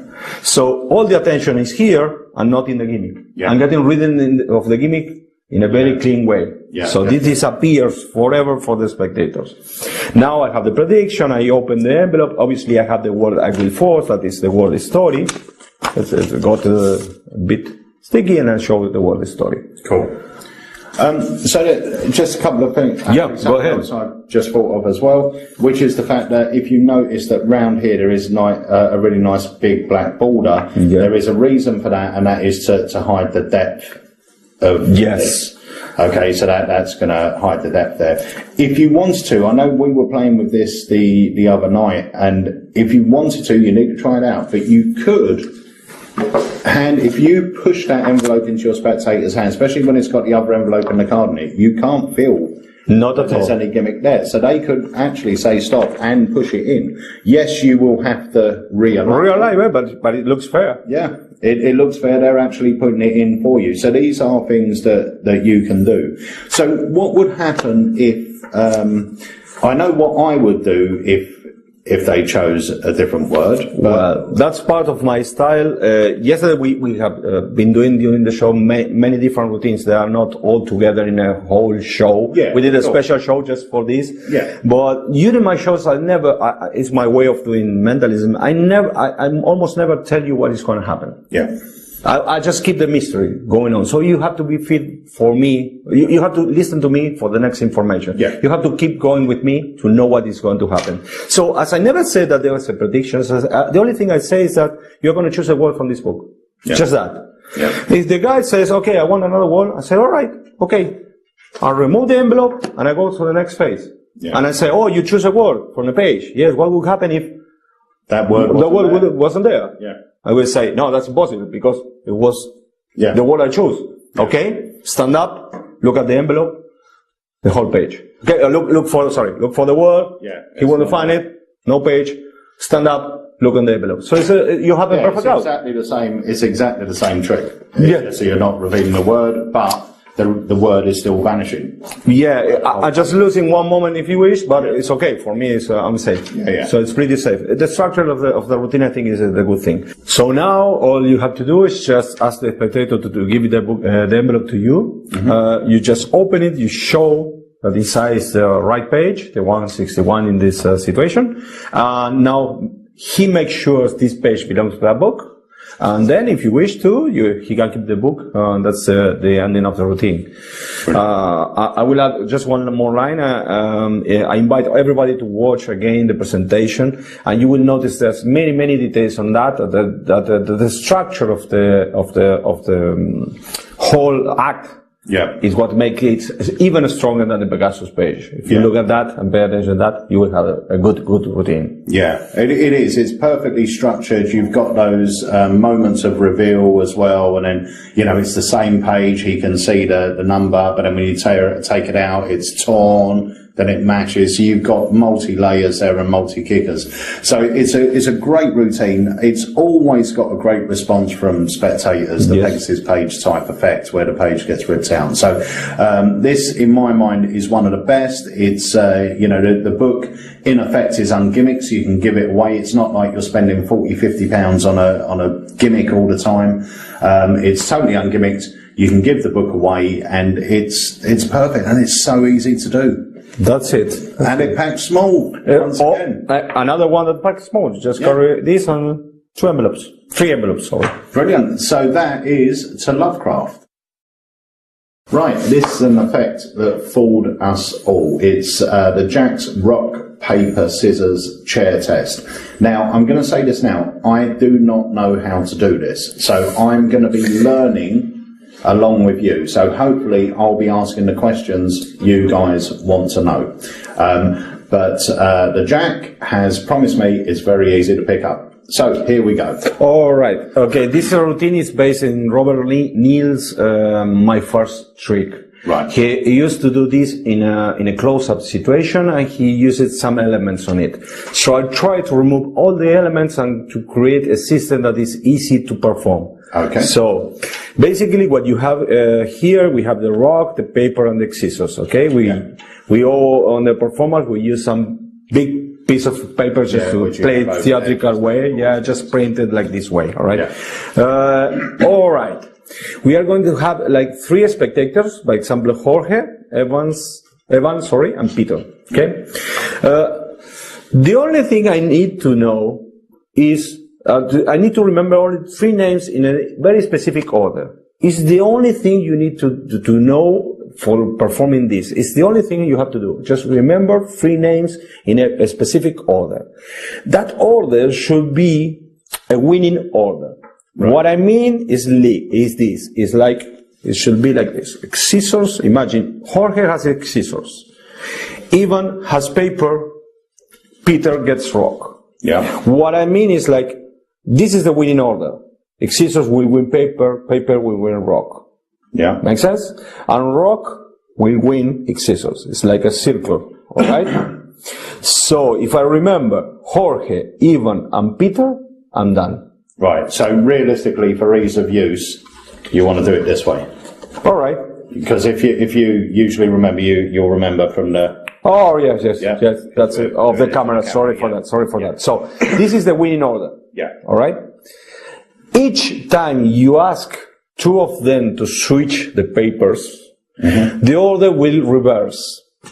Okay. That's it. Let me just clarify this for a moment. So you've got your 3 chairs. You're going to have your 3 spectators sit down in chairs. All you need to do is remember what spectators are sitting in what chairs to start with. That's it. You need to remember the starting order of their 3 names. Okay. So that. And then you hand out these cards in this specific order. So spectator number 1 will get scissors. Spectator number 2 will get paper. Spectator number 3 will get rock. So from this position, you are now set to go. That's correct. Okay? That's correct. Right. So when I ask them to do a switch of a weapon, if they do this, by example, you will notice that now the winning order goes the opposite way. So Yeah. now paper will win rock and rock will win scissors. Can you see that? The arrow was this way, now the arrow is going that way. Yeah. If you do another change, it will go back towards there. That's the principle.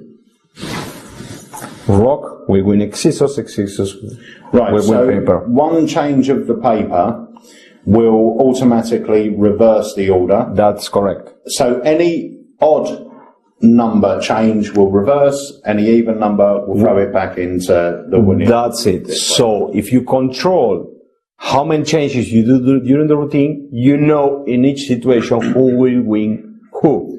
So when you end up, do you end up at your starting point? Do you end up, your last one, you end up on even? Yes, I did that on purpose on the presentation yesterday in the show for explanation purposes later, to be very clear for you right now to understand the method. But you can choose any kind of combination at the end. Right. Right? I did first one change, so the order was reversed. The second phase, I do two changes, so nothing changes at all. Yeah. And the third time I did three changes, so I go back to the original order. Yeah. That allows me to predict live what is going to happen. That's what happens with the prediction. I wrote the prediction in a way that I know how this is going to end. Okay. Right? Make sense? Yep. So let's say, for instance, so this isn't our starting order? That's Yeah, that was our starting order. right. So this is our starting order. No, sorry, it was this. Scissors, paper, rock. Okay. And remember, rock wins scissors. This is like a circle, right? Okay. So this is our starting order. You asked the people if they wanted to swap chairs as well. Yes, but when they swap chairs, they carry with them the weapon, the same paper. So they are not exchanging the papers. Right. Okay. So nothing is happening right now. If I remember Jorge, Ivan, and Peter, I'm okay. Doesn't matter where they sit while they are keeping their papers in this stage. Right. Okay. So if Jorge sits here He takes. and Evan sits here, still Jorge wins Evan, still Evan wins Peter, still Peter wins Jorge. Okay. Okay. It doesn't matter this. In my mind, what I always remember is the order. I remember Jorge, Ivan, Peter. When they do one change, it will be Peter, Ivan, Jorge. It's just the opposite. Okay. So, right. Okay. So you're not worried. I'm not worried at all about this. I think I'm just getting this. So if you remember, Jorge, Evan, Peter, and someone says Evan, Peter, I know that Evan beats Peter. That's it. If they say Peter, Jorge, I know Peter beats Jorge. That's the only thing you have to do. Right, okay, it's just clicked. So, now let me try and explain this to you because I was getting, not confused, but I just weren't learning anything. That's right. That's correct. It's easier than it looks, but it's hard to explain. I know that. Right, so this is it in a nutshell, and it is so easy if I've got it right. So all you need to know are the three names. As long as these are placed out in this order, and you know these three names, whatever names, once they've done the changes, so if we, can I just... Yes, let's I'll do make your some prediction. notes, for myself, okay? So I'm going to say, all I need to remember is this, right? So... Jorge? Jorge, Evan, Peter. So if you mix any two...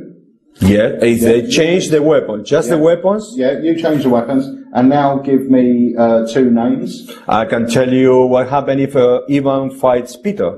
Then Peter will win. That's correct. The rock will win the scissors. Okay. So, I'm hoping this is making sense, because it is to me now. So, basically, all you're remembering is the three names and the order of those names. Forget the rock, forget the paper, forget the scissors. That's correct. When you place the three names out in this order, as long as you have placed these out in, the rock, paper, scissors in this order, what will happen is the jack will be Evan, Evan will be Peter, Peter will be the jack. That's correct. Now, if they switch to if they switch the to weapons. the objects, then it reverses. So then Peter will be Evan, Evan will be the jack, and then the jack will be Peter. Once they switch it back, it now goes back. The jack will be Evan, the Evan will be Peter, and Peter will be the jack. So that's all you've got to remember.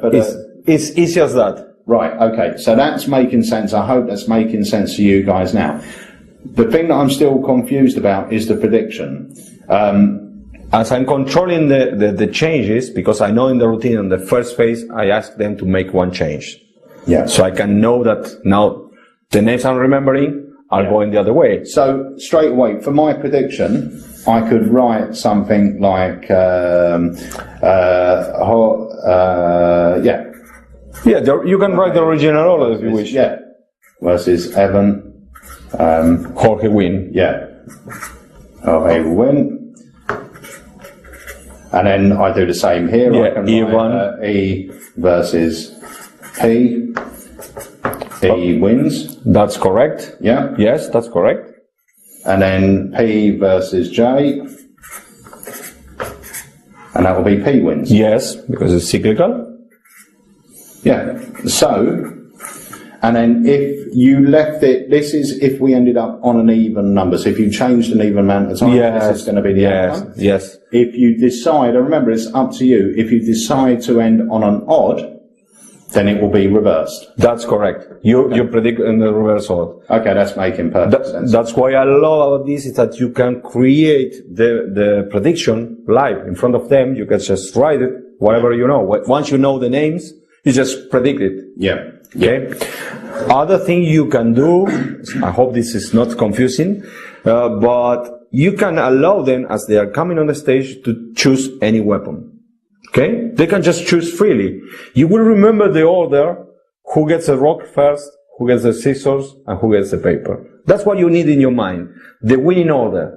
So you don't care who gets, if the first one is even and he gets the scissors from the table, by example, I just know that this is the second one. Right. If Jorge comes on the stage and gets the paper, by example, I know it's the third one. And if Peter comes on the stage, obviously he has the rock, I have to remember Jorge, Ivan, and Peter. Doesn't matter.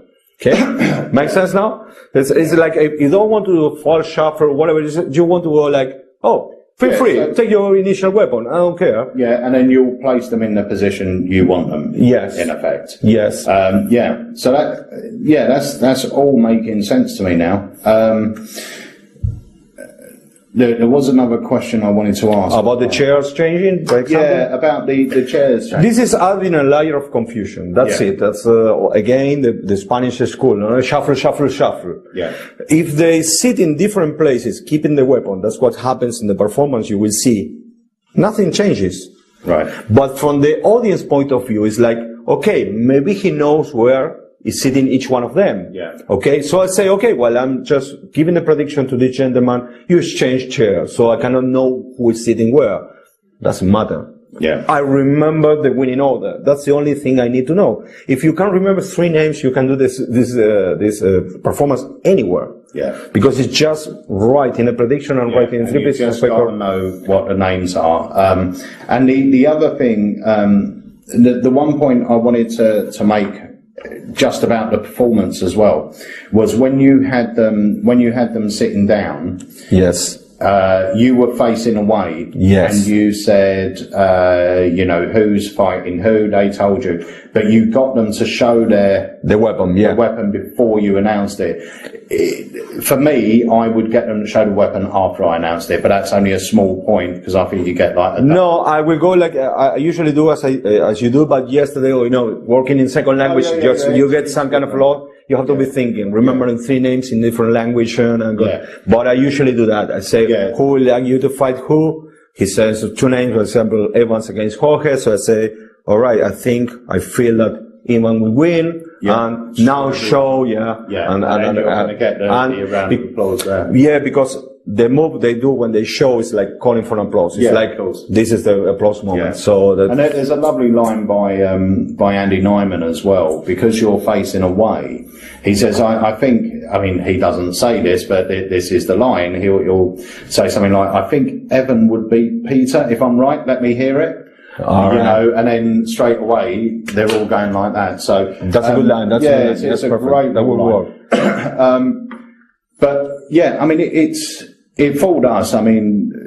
We were sitting there trying to work it out, and it seemed so confusing. I hope this is making sense to you now, because it took a few seconds for it to click for me as to what I was doing, because The great thing about routines like this is you end up fooling yourself because you think you've got to do more work than you do, but it's not. You just literally remember the order of the names, and as long as you place these out in the right order, that's fine. it's done. You're done. It's about managing the spectators.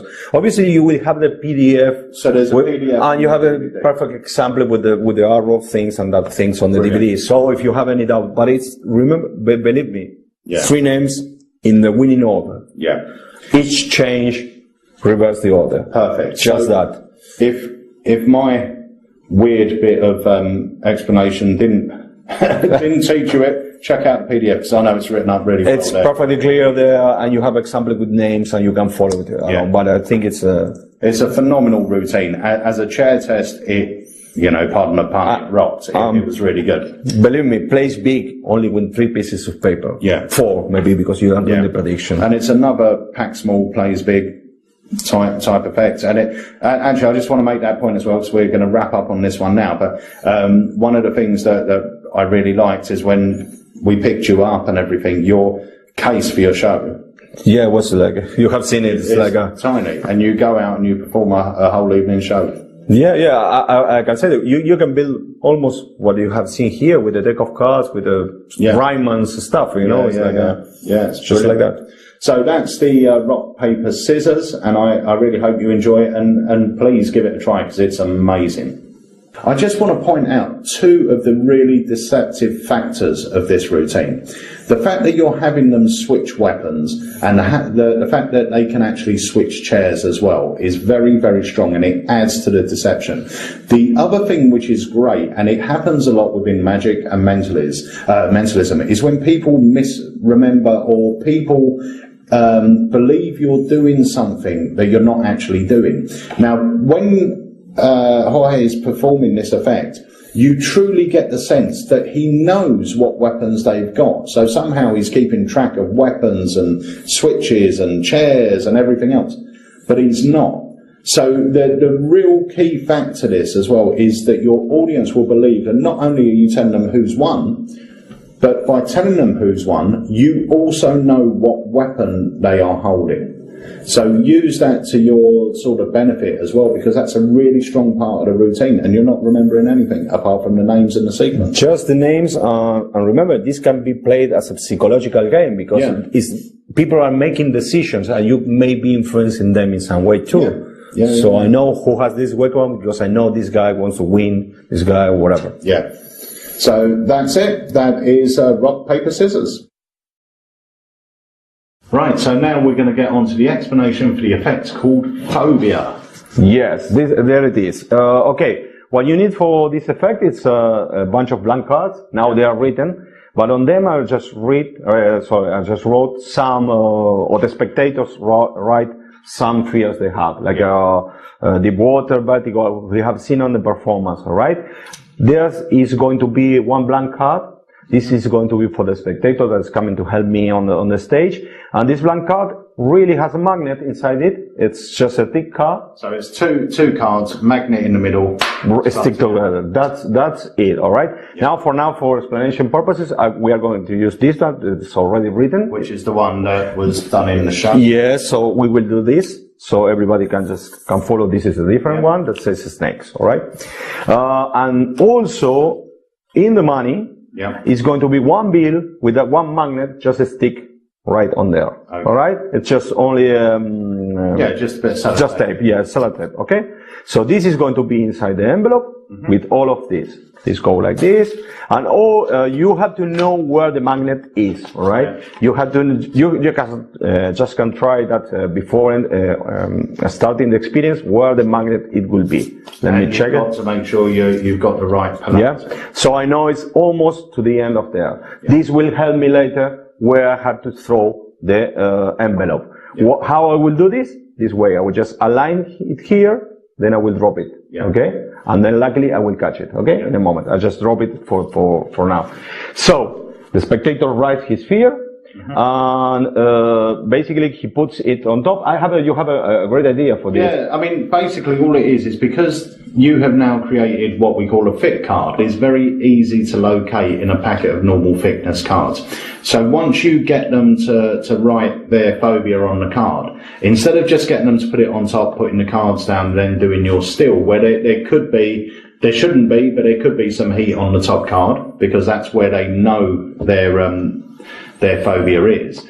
You can easily just spread the cards, get them to hide their phobia in there, and you could, if you wanted to over-egg it, you shouldn't, but you could say, it's hidden in there somewhere. All you need to do now is run your thumb up the back, and you're instantly going to break that fit card. As soon as that fit card goes by, you'll hear a snap, you'll feel a snap, and the cards will stop rippling. So just like this, and there it is. Okay, so from this point, you can just literally cut the deck as if you're mixing the cards even further, but now you brought their cards straight to the top. Yes, so now as I'm asking you that's something intimate, I will reveal something intimate in a moment, as with excuses explaining what is going to happen next. I will put something at the stake, something that's from me. With that excuse, I will put the envelope on top of the packet. I will explain this, and I say, I will just add something from me for this experience. Yeah. In this moment, I just put the envelope there, and I just grabbing the information. Okay? But the excuse is like, I'm telling you this, I will put something that is from me and it's inside this envelope. Okay? With this excuse, I will open the envelope facing towards you, and I will remove the money. And when you remove the money, there's no magnet now, so this can be moved easily, right? Yeah. So I'm removing the money, I put this back on top, so I'm adding again the card right there, okay? But all the attention will be here in my hand. I'll say I will bet like now 85 euros. If I don't get this right, you get 85 euros. So now I will look away, just put all the cards inside the envelope, close the envelope. Okay, so all the information is in there, it's away from me, I cannot discover anything. Yeah. But I already got the pick, so... That's it, and the rest of it's just down to presentation, as they can see in the act. One thing I will add as well, and it's no major thing, but it makes sense to having the money as well. Because this whole routine is on phobias, you can say, now I'm going to share a phobia of mine. My phobia is losing money. I hate losing money, so I'm going to try not to. And then it justifies bringing the money out, it gets you a laugh. That's good. And it just sort of makes everything go full circle. The other little thing that I'd like to add, and I presume you do it like this sometimes, but because these are genuinely ungimmicked, yes, I should think that at the beginning you could, if you had time in your show, you could hand these out and say, guys, I just want you to write down some phobias. Just write down. That's what I do. That's what I do. That you didn't see in the show because it happened before the show started. These are real phobias from the people on the audience. Okay, yeah, so and you can see by the writing actually. yeah. So a good one there, my wife. Yeah, that was a really fun one. But you also can use this idea for adding a thing. You have to do it. You can do the opposite. Imagine you have a deck of cards. You build a card with a magnet. You make somebody shuffle the card. You have a prediction inside the envelope. You take out the prediction from the envelope, and you are adding the card. Okay, on top. Nice. Or maybe location from different parts of the world. Yeah. And inside here you have a ticket, airline ticket. That is the prediction for that. Yeah. Okay. No, that's great. So that is phobia. It's really simple, but it's really, really effective. And it's worth, when the Jack does this, he knows his envelope, he knows his position of the magnet. Now, you've got two options. You should obviously experiment with what magnets you're using to get the right sort of strength, because you don't want the sound, really the big sound, and picking it up from up here and the card shoots up, that's a different effect altogether. So you want it to pick it up just strong enough to hold it, but it's very important, like the Jack does, is he knows exactly where he's got to put his envelope to lay it down. He's got the whole distance worked out, and you don't make a mistake. Every time you've been demming it here, you've been hitting it straight away because you know just where to hit it and do it. The good news is that you know where the cards are, Yeah. so you have a perfect reference here. So you know if you have to go 5 centimeters here or 10 centimeters here, you know it. It's going to be some practice in that. Okay, so that's phobia. One more quick point. Make sure you know which orientation the magnet is. Yes. So it might be worth putting a little mark on your target card on one side so you know that's the back and the other one's the face or vice versa. So that's it, that's phobia. I really hope you enjoy it. Okay, so now we get on to toucan. Now this effect is based on an effect that appeared in Greater Magic in 1938. The trick was called a think stop trick, and it was by John Northern Hillier. Later on, a magician and a gambler called Sal Picenti released a trick called the 4-5-6 pack trick. And this is based on the original, but you've added something more to it. But it's a great trick. It has come out in various guises, but there's something you added to this that totally threw me, which was a really clever touch. So we're going to go through this, and the best part about this is it's totally self-working, so you're absolutely going to love it. And it uses a borrowed deck. Yes, that's it. Right. That's a possibility. Okay, this trick is about something that I do in impromptu situations. A borrowed deck. When you go to a party or you do your normal life, not as a professional magician. Yeah. And somebody comes to you and say, "Can you do something with my deck?" This is the trick I will perform. Okay. That's because this trick can be performed with not a complete deck. If you have 40 cards, you can perform it. If the cards are not bicycle or any kind of a special cards, so we are talking about used cards, very worn out cards, you can perform it. Doesn't matter of the conditions. So this is basically what I do. First of all, I just try to create the picture. That's the way I work, you know. We have been talking about that I know what is going to happen. Right. And I try to put the picture in the minds of the people that at the end it will be the whole deck and one card apart from the deck. Okay. And you will think about any card, and that will be your card. Right. That's the first thing that yes, because this is what is going to happen at the end. Right. All right. So basically, we take a deck of cards. This gentleman is going to fairly shuffle the cards. Okay. Okay. So there's absolutely no stack on this or anything. That's the beauty. And the other good thing with a lot of sort of mathematical and self-working tricks, you need a full deck and everything else. With this, like you said, it doesn't matter the condition, doesn't matter how many cards you have. Yes, the only thing I can just give an advice is always remove the jokers for this trick. If I find a joker, and I just make sure there's no duplicate cards. That doesn't happen, you know, in a normal situation, but probably with magicians may happen. Yeah. So, because that will add some confusion if later you have to do the trick. Yeah. So, this is a fair shuffle. Yeah. Up to now, everything is like that. I asked this gentleman to do 5 piles because I need them in a moment. He's gonna pick one of the piles, and I want the picture that he has many cards in the hands. Yeah. So I will ask 2 things: 5 piles, and to make them as even as possible. Okay. So in that way, I am assuring that there's 10 cards on each packet, more or less. Yeah. So that's a nice picture. Reason, yeah. So up to here, I do not know anything. I don't know nothing. Sorry. So I'm not looking at you. Probably on the performance you will see that I was paying much attention, but that's because I was working in a second language. I want to make sure that the instructions were really understood. Yeah, they were clear for them. But normally when I do this in Spanish, I don't ever look. I just go look away, and you can do that. I can give the instruction very easily in Spanish. Yeah. So this gentleman is going to pick one of the piles. Doesn't matter which one. It's a random pile. Yeah. He will spread the cards, and he will think about one card. Okay. For them, this is really, I think fair. Okay. So let's. I think I will just do the Queen of Hearts. The Queen of Hearts. That's the card I'm thinking about. All right. At this part, at the performer, you don't need to know any of this. So you don't need to know what pile they picked up. You don't need to know what card they're looking at. They're just thinking of any one of the cards. So for this demonstration, I'm going to think of the Queen of Hearts, which is in my pack. Okay.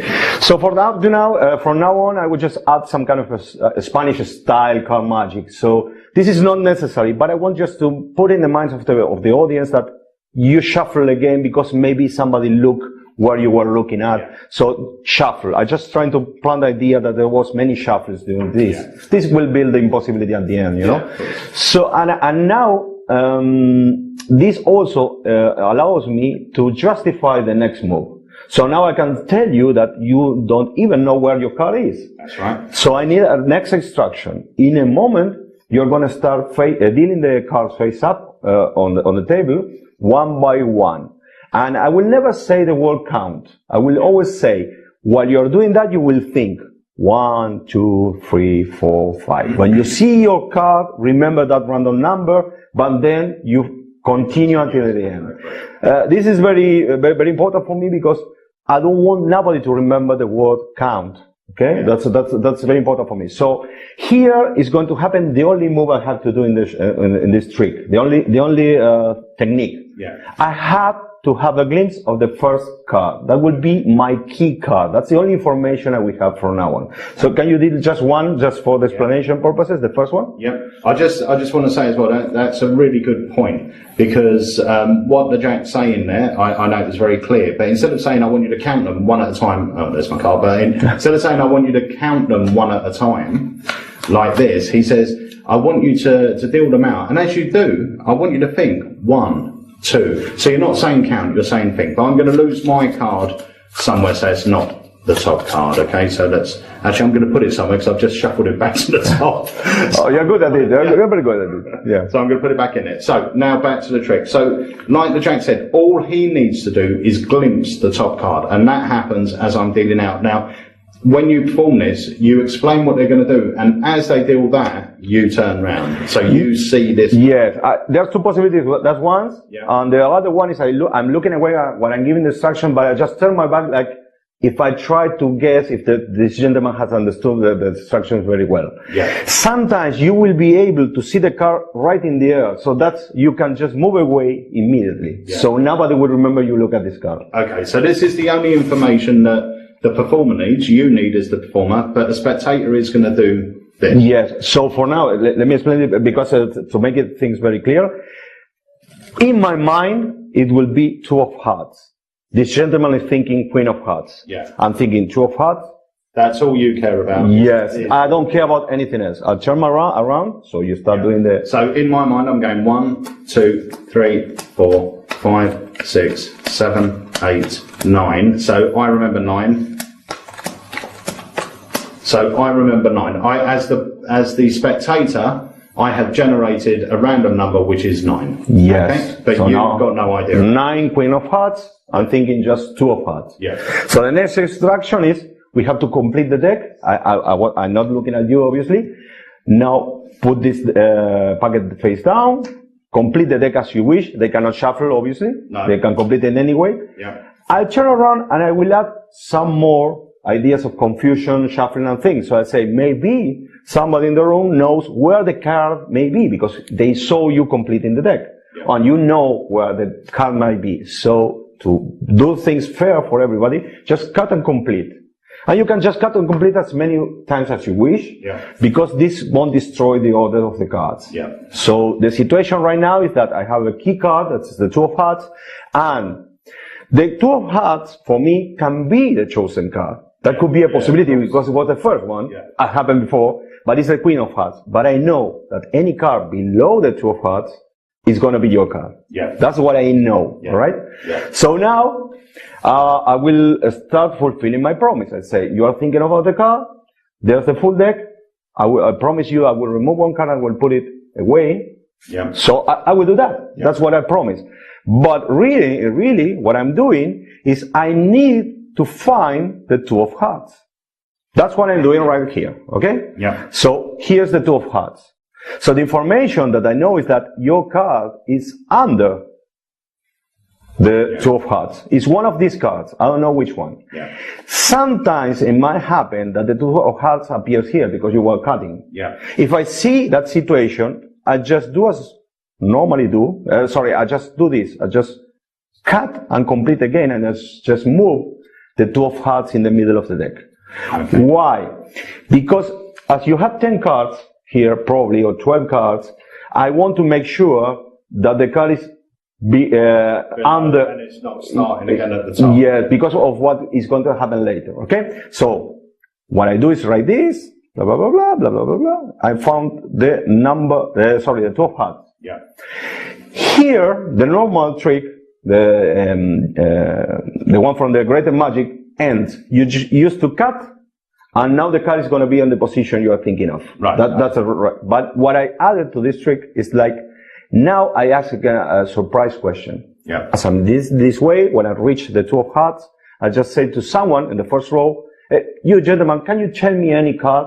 Any number between 1 and 10, please, anyone. And they go, I got them by surprise.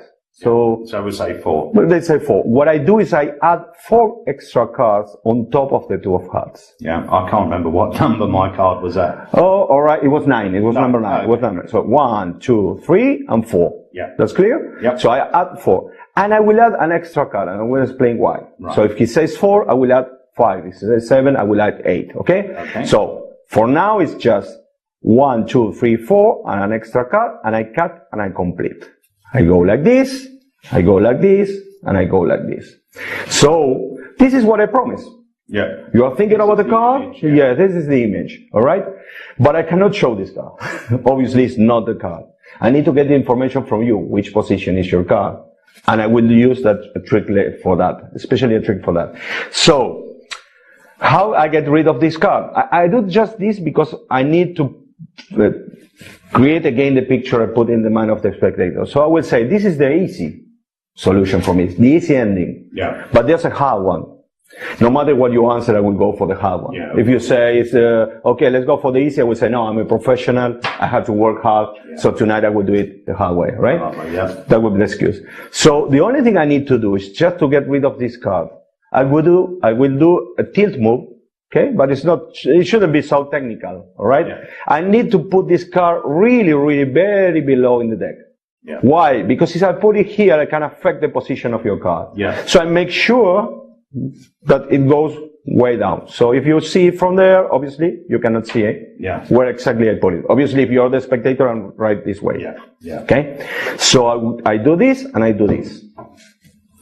Now, everybody's like, what's happening? What is the hard thing? I'm promising something that is going to be better than the original promise. Yeah. So that's how this will play. Yeah. So I say, oh, remember, you're thinking of a random number. That's correct, Peter? Yeah. Number 9. Yeah. But I don't know that information at that moment. You're just thinking about that number. Yeah. I do not know, and nobody knows that number. Mm-hmm. And I make sure that nobody knows that number. So that nobody, knows that number. So I say, but later, after I did all of this, someone in the audience just said a random number.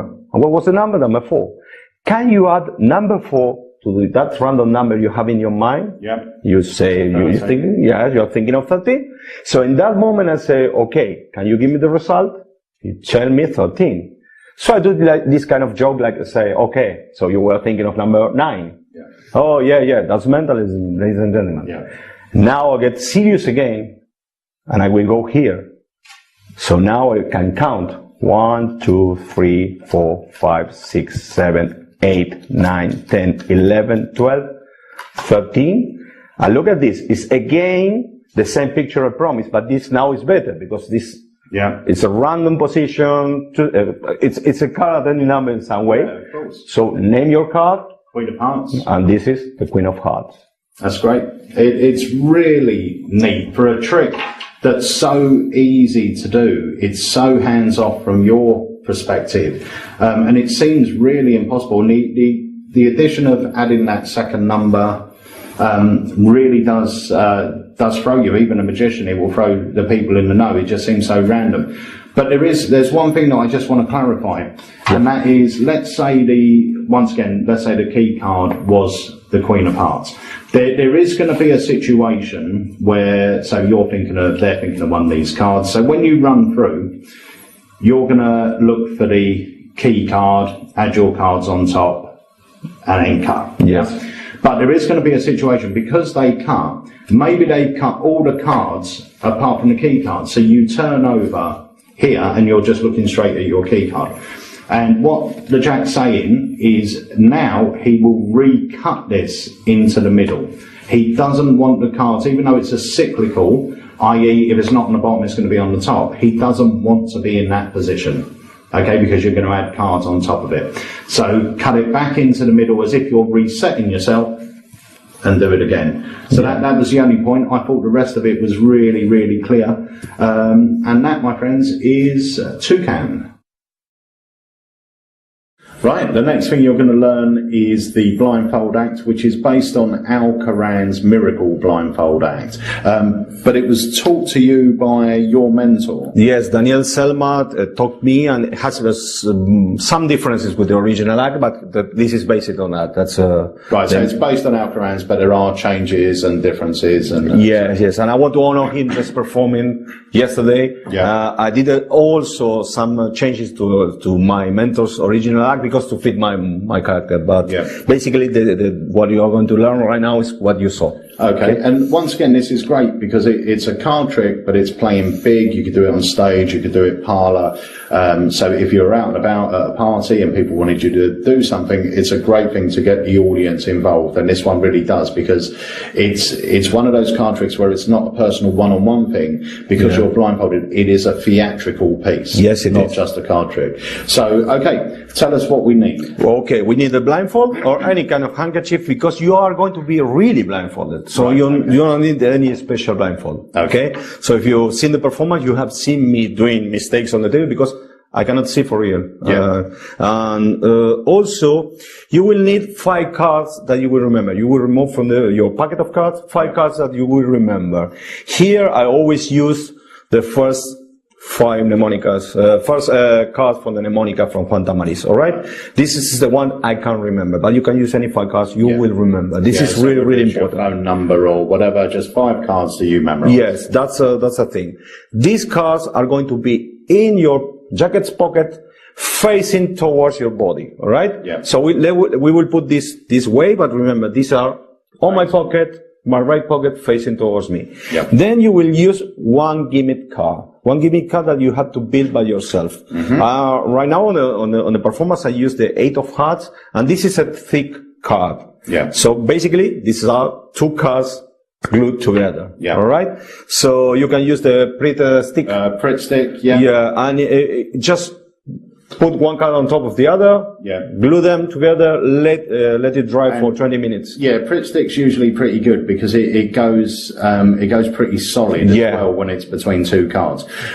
So yeah, just glue the 2 cards together. If you want, just put them under a couple of heavy books as well, just to flatten them out and make sure they don't get creases or anything. But that's great. Yeah, it's very, you can build this in seconds, alright? So basically, this is the gimmick card and the rest of the deck. You need the rest of the deck. Obviously, I'm removing the 8 of hearts, or as I did here, I just put the joker behind the real 8 of hearts. Yeah. To start, I just always place the 8 of hearts like, almost in the bottom of the deck. I put 5, 6 cards in the bottom of the deck. So when I'm starting, I just give a quick shuffle, okay? And I ask the spectator, doesn't matter what I do right now. I give this to the spectator to keep shuffling. As I have him here standing up, I don't just take the risk for doing an American shuffle, you know, it's that kind of thing. So they go like this, and you can do that like that. Be very calm because he is not going to detect the thick card. It's impossible to detect this thick card this way. If you're overhand shuffling, you're not going to feel it. Obviously, if they did attempt to riffle, you're going to get that weird clunk and everything. Because in this moment, I didn't have the blindfold yet. So I do not have the blindfold. So I can just control him. I say, okay, happy with that. Just leave the deck on top, right here. So now I get blindfolded. And the only thing I have to do is just to find the thick card. I have to put the thick card on the bottom. That's the only move I need to do. There's many ways to find a thick card. The easy one is just you bevel, that will be the word, the deck like this way, and you just easily go like there. Okay? So you found the 8 of hearts. That's it. You don't have to push. It's very soft. When you do it very softly, you will find it immediately. And it automatically stops. That's the thing. You're not trying to find it and then stop at the right place. It just automatically stops. Yeah, and just do it casually when they are blindfolded you. So you are facing this spectator, so nobody sees you. And you can, as you explained this on one of the tricks in the DVD, you can do it from the back too. You can do this move like here, and you will find it. The only difference with this is that the thick card will go on top. It's going to cut it to the top. Yeah, but you can do this Yeah. and then you are ready again. The important thing, you get the thick card on the bottom. Yeah. So, first phase, this spectator is going to choose a card. Now, we are blindfolded, So there's no false here, they can choose any card. any card, he can show to everybody, Yeah. and I will do the shuffle, and tell me when to stop, Stop. right there, and I can drop whole packet on, sorry, that was not right. Yeah. I can drop the whole packet on top of it, so the thick card is on top of your card, and I can continue the shuffling. Yeah. You just don't want to make sure you go down to the pick card and start reversing the order, but Yeah. yeah. So you've now shuffled it in effect to the middle. Yes, that's it. So now the only thing I need to do is just to find your card. I know your card is going to be below my thick card. The first phase goes face up, okay, because this is going to build during the routine. So remember, I'm blindfolded. So I say, okay, I will just pass the card this way. When you see your card, just think, this is my card. So can you see them very clearly? I'm really blindfolded, so I have to work with the spectator in some way.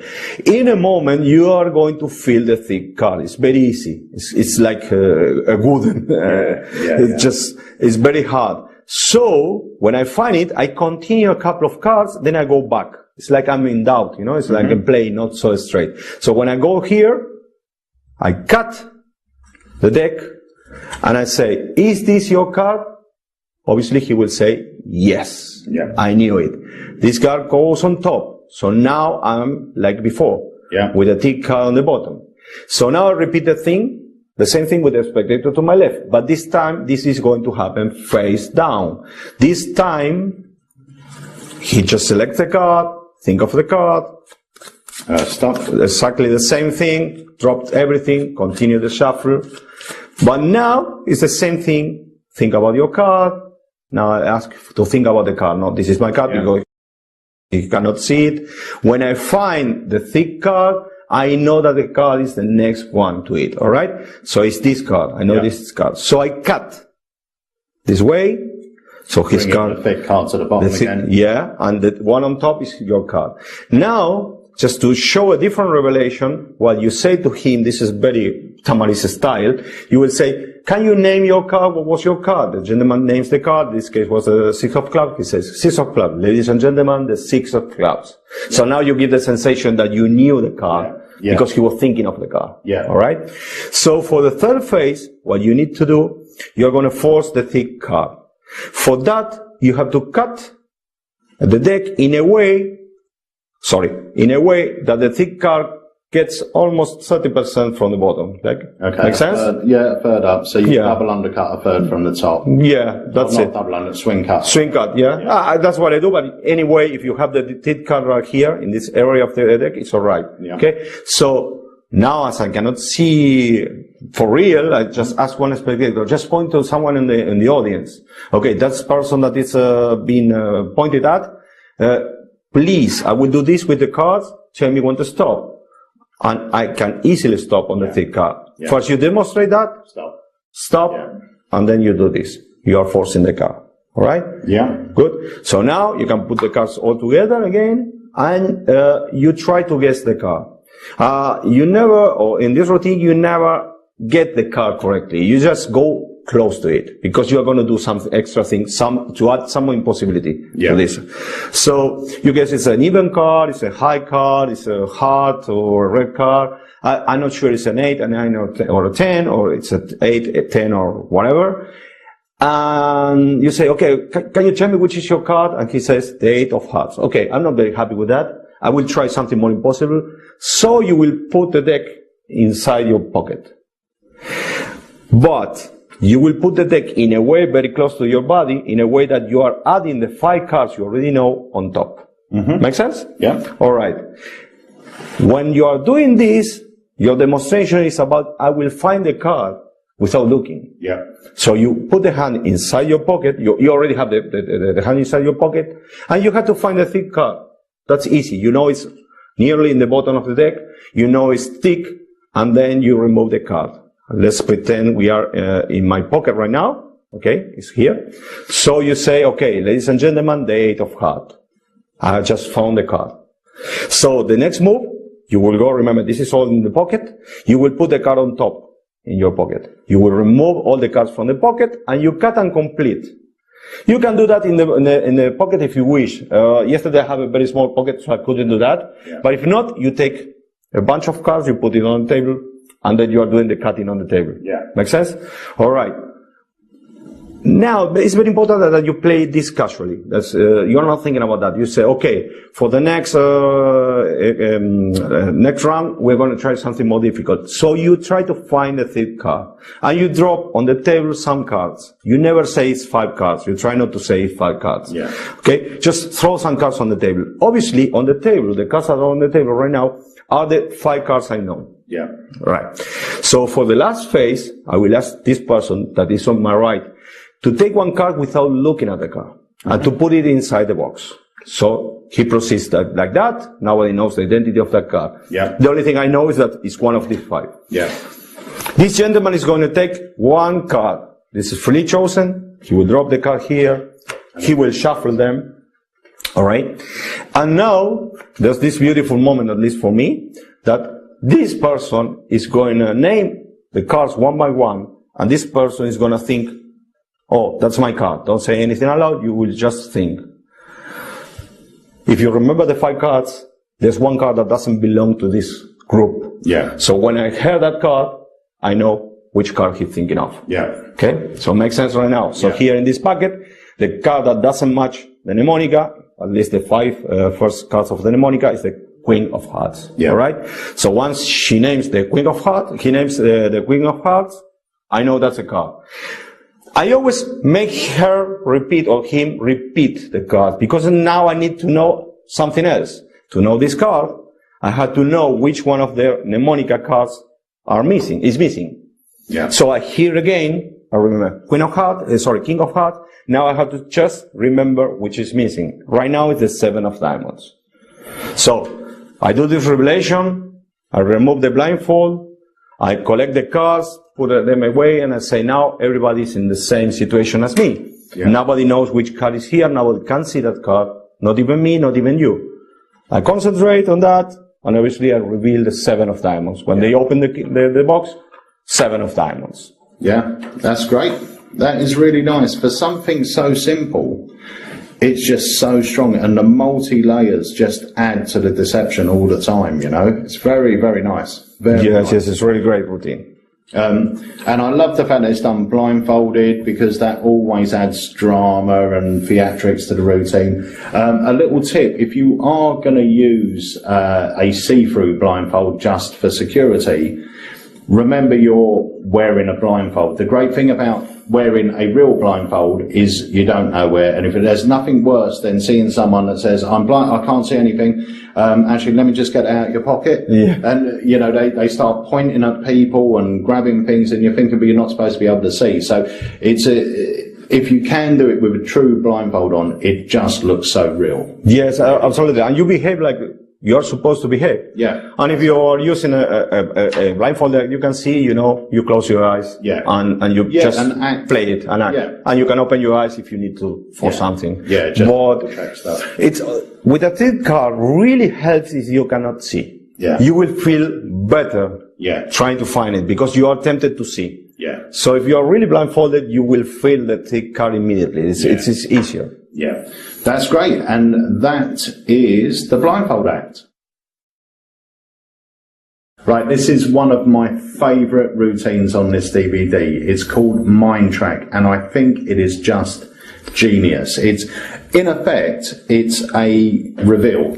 Yeah, that's it. That's it. It's a reveal, but it's it opens up so much. Last night after the filming, we went out for a meal and we were discussing this for hours, really, about the different ideas, and there's so many ideas that we came up with last night, and using 2 people. I'm going to try and go over, or we're going to try and go over some of those with you. Yeah, let's do that. Yeah. We'll talk about the basis to this, which is the automatic writing. Yeah. So let's talk about that bit first. So realistically, there's nothing gaffed here. You've got a clipboard, you've got paper, you've got a pen. There's nothing pre-written on the paper.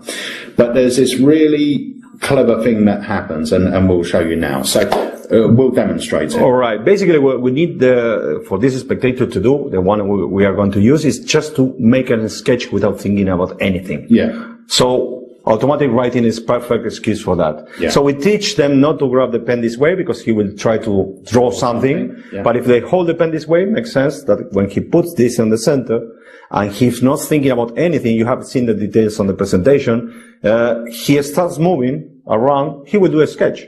Yeah. For example, I'm not paying attention at all, I will just do whatever somebody will do. Yeah. Okay? That's what's happened, that's really, really fair. Yeah. Basically, here inside the sketch like this, you can find, this is the easy part of it, any 3, any 6, any 9, any 8, Yeah. and any diamond and any heart. It's just that you're going to find them for sure. Yeah. So that's the most easy way of doing this. So basically, the whole idea of this is you are making the images. So you're basically making them see what you want them to see. If I don't know if this is going to be picked up on the camera, okay, but straight away I can see quite obviously there is an 8 here, there is a 6 here. So all I need to do is point my spectator in the direction that I want them to look at. So if I wanted to force them the 8 of hearts, I would say, no, I'm not too sure, but this, to me, looks like something, and I would fill that in with a Sharpie. What would you say that is? And they're now answering what I've drawn. Well, it's an 8. Yeah, it's obvious. There's a diamond, and things like this, I'll show you where the diamonds are, but you've got, because you have this pointy bit here, and this bit going across here, you will use a Sharpie. We can now go there, there, there, and then you just finish it off there. So you've got your diamonds, you've got another diamond here you can make, just like that. So anywhere, you basically create what you want out of it. You always find the diamonds on all the crossing lines, Yeah. for example. On the hearts, where you find an 8, you have the shape of the heart. You Yeah. see? So here I have a reverse heart. Yeah. It's just that. And here. Yeah. So it's really hard to get across how strong and powerful I think this is. And this is something that I am going to use, because watching you do it, the presentation was superb. And the great thing is, if you were to do this with 2 spectators, you've got one spectator over here and you're pointing these things out. Now, you imagine if you were my spectator, you've just drawn this. I'm going to force you an 8. And I say, do you know what? You can see there's shapes here. I mean, this shape here, just look at it. I mean, what would you say that was, an 8? They can't say it's not. I've just drawn an 8. Yeah, and here you have a bigger one. You have a just bigger one. If you wish, you can repeat it. That's the idea. Yeah, this was another thing we were discussing last night. The one thing I really like about things like the magic square is the way it just keeps giving all the time. So once you've done this, you can say, oh, that's an 8, that's a diamond. Now you do the reveal, it's an 8 of diamonds. You say, but the fact was, there wasn't just one 8 of diamonds. There's an 8 here. Look here. You even done a big 8. You've done a big diamond. There's an 8 here. There, look. There's an 8. There.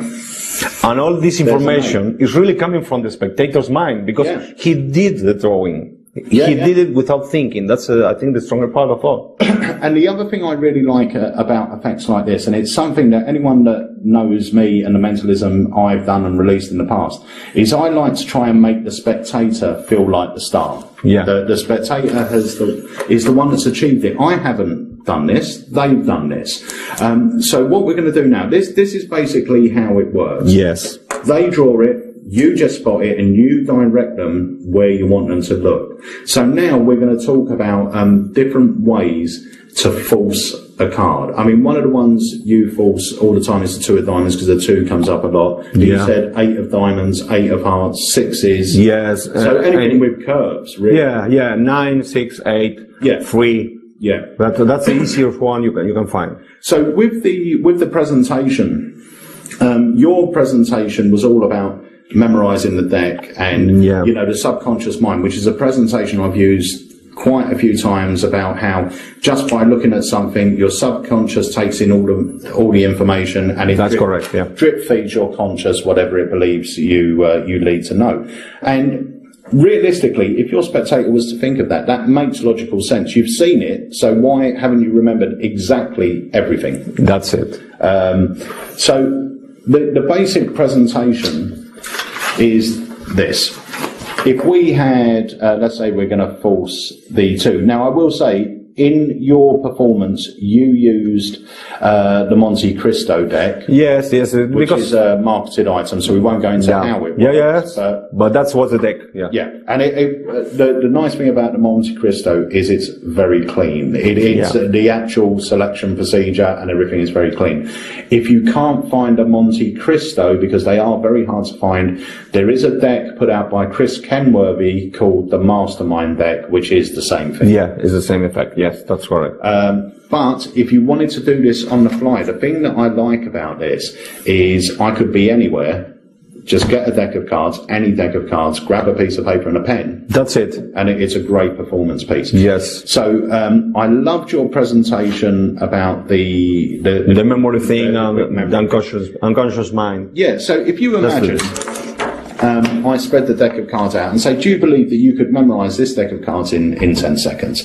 Whatever they say, it doesn't matter, because I say, well, I believe you can. Everyone can. And that's because of our subconscious mind. Just by looking at these cards inside your subconscious, you actually know the order of every single card. And I would say, no, that's impossible. Okay, but I'm going to try and prove it to you. All right, good. So do me a favour. I'm going to riffle down here. You say stop anywhere you like. Stop. There? Right you there. Sure? Yeah, absolutely. Okay, we're not going to stop on this card, but we're going to see exactly how many cards you stopped me at, which is 1, 2, 3, 4, 5, 6, 7, 8, 9, 10, 11, 12, 13, 14. So the card you stopped at was the 15th card. That's correct. Now, all I'm going to ask you to do, we're not going to look at that card. I don't know what it is, to be honest with you. You feel you don't know what it is, but I believe you do.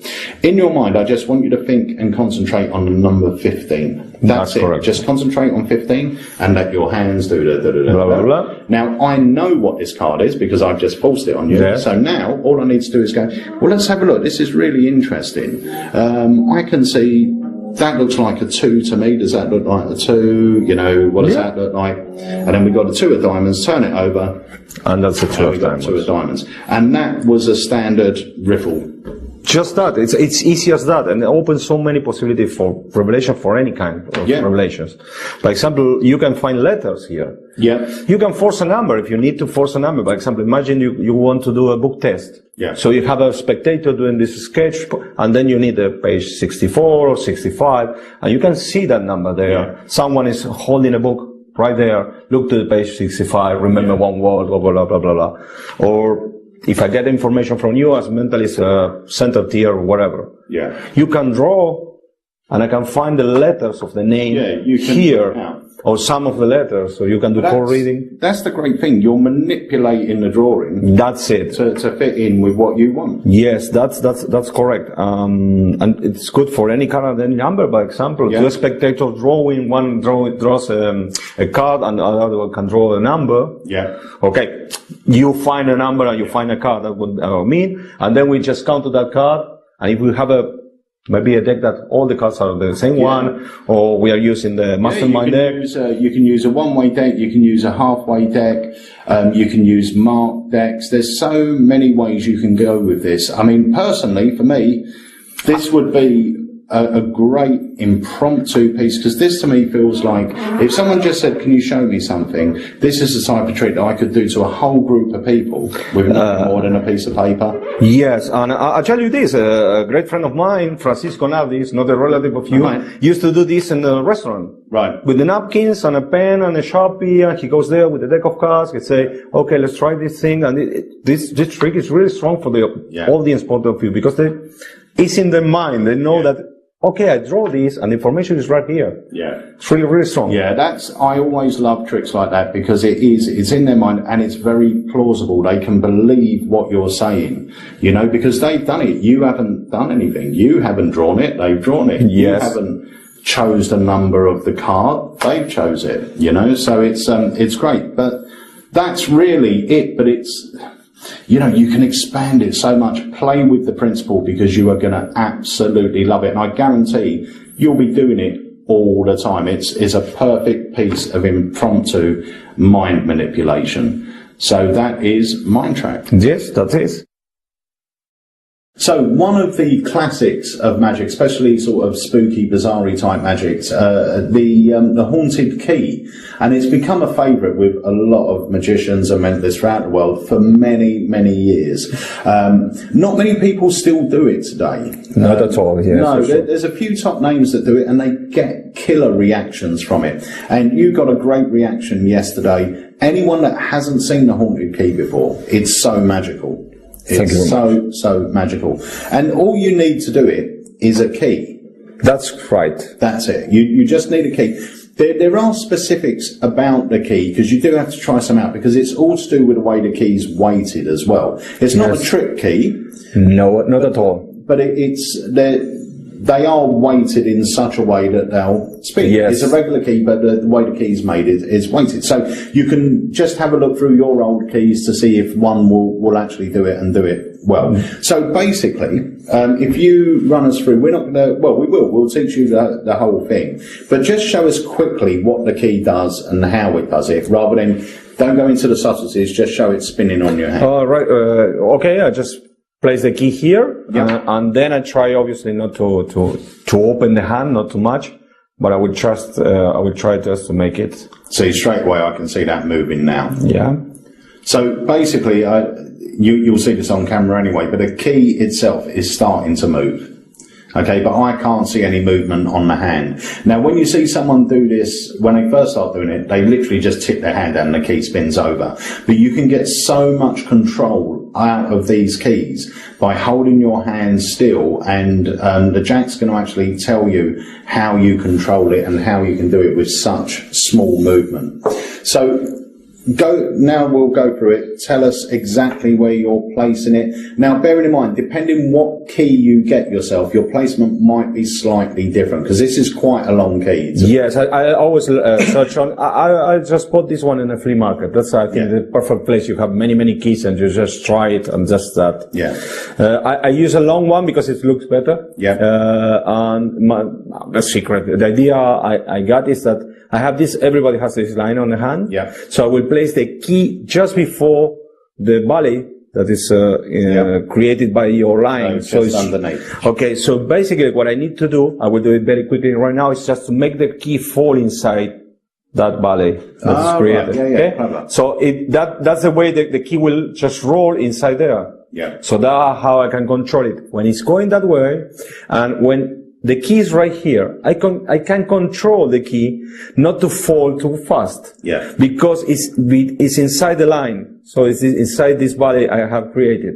Yeah. So I can just push my hand a little back, up, or a little up, so I can control the speed of the key falling down. Yeah. That's the basic thing I do. So basically, all you're doing is slightly either with you're folding your hand up, because you've got this valley here, and the key's here. You're folding this up to force the key into there, and then it will start to turn. Yes, I think that's one of the parts of or that's one part of the secret. The other part is like obviously, if I lower my hand, it will fall. Yeah. But just to cover this move, what you do is you move your whole body. Right. So you're not doing. Because now my whole body makes sense that if I move it, it's difficult to notice that if I do this. Yeah. All right. Yeah. But I just do it it's very tiny movement. Yeah. Just take care if that is starting to move.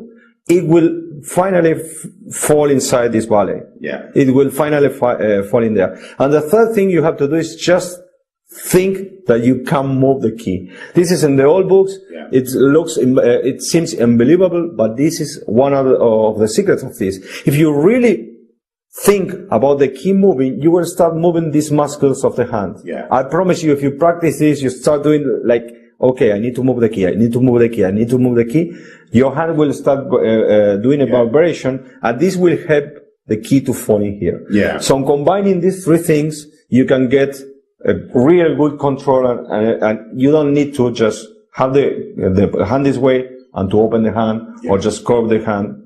Yeah. On doing this. And you've got a nice, another nice little touch where you get the spectator to hold your wrist. Yes, that's another add-in. I used to do this on the opposite way. with on the hand of the spectator. So I will hold her wrist, I will place the key exactly where I need it, and I will start vibrating my hand, because nobody can hold the hand still for a long time. So it makes sense if I'm doing this, because it's what happens. And in this movement, I can control the key falling in his hand, all right? But then I discovered that it was way better if I can make the spectator focusing on the key instead of focusing on what's happening with my hand, what's happening with the key in my hand. So many things happening in the mind. So I decided to do the opposite. And I had greater reaction in this way than in his hand, at least with this presentation you have seen. So basically, I'm just taking the advantage that the spectator, when he's holding my wrist, he will start to vibrate because he cannot hold the hand still. So we just try to feel when she's doing this. So we'll just use that movement for the key. It over. It's something you have to try, but it's easier this way. If it's easier for you because she's doing almost everything, and that's it.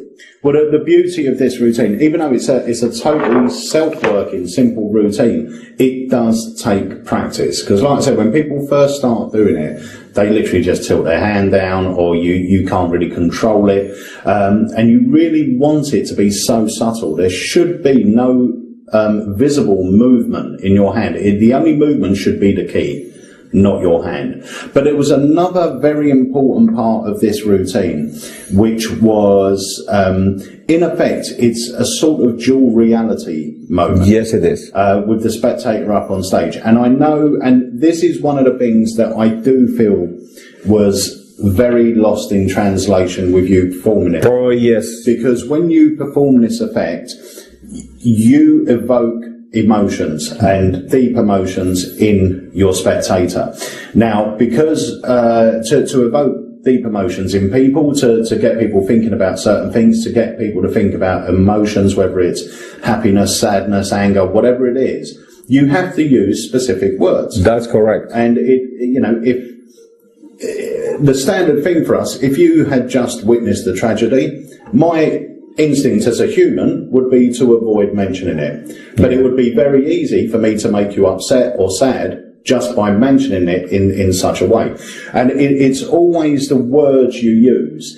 So if we take into account that when you're performing this, and when you were performing it yesterday to Sarah, it was all about life changes in her life. I want you to think of something that's quite important to you. It's a change that you're unsure whether you should be making, whether it's something you're unhappy about and you feel that if you change it will be better, if it's something to do with your job or family or friends, and you get them thinking.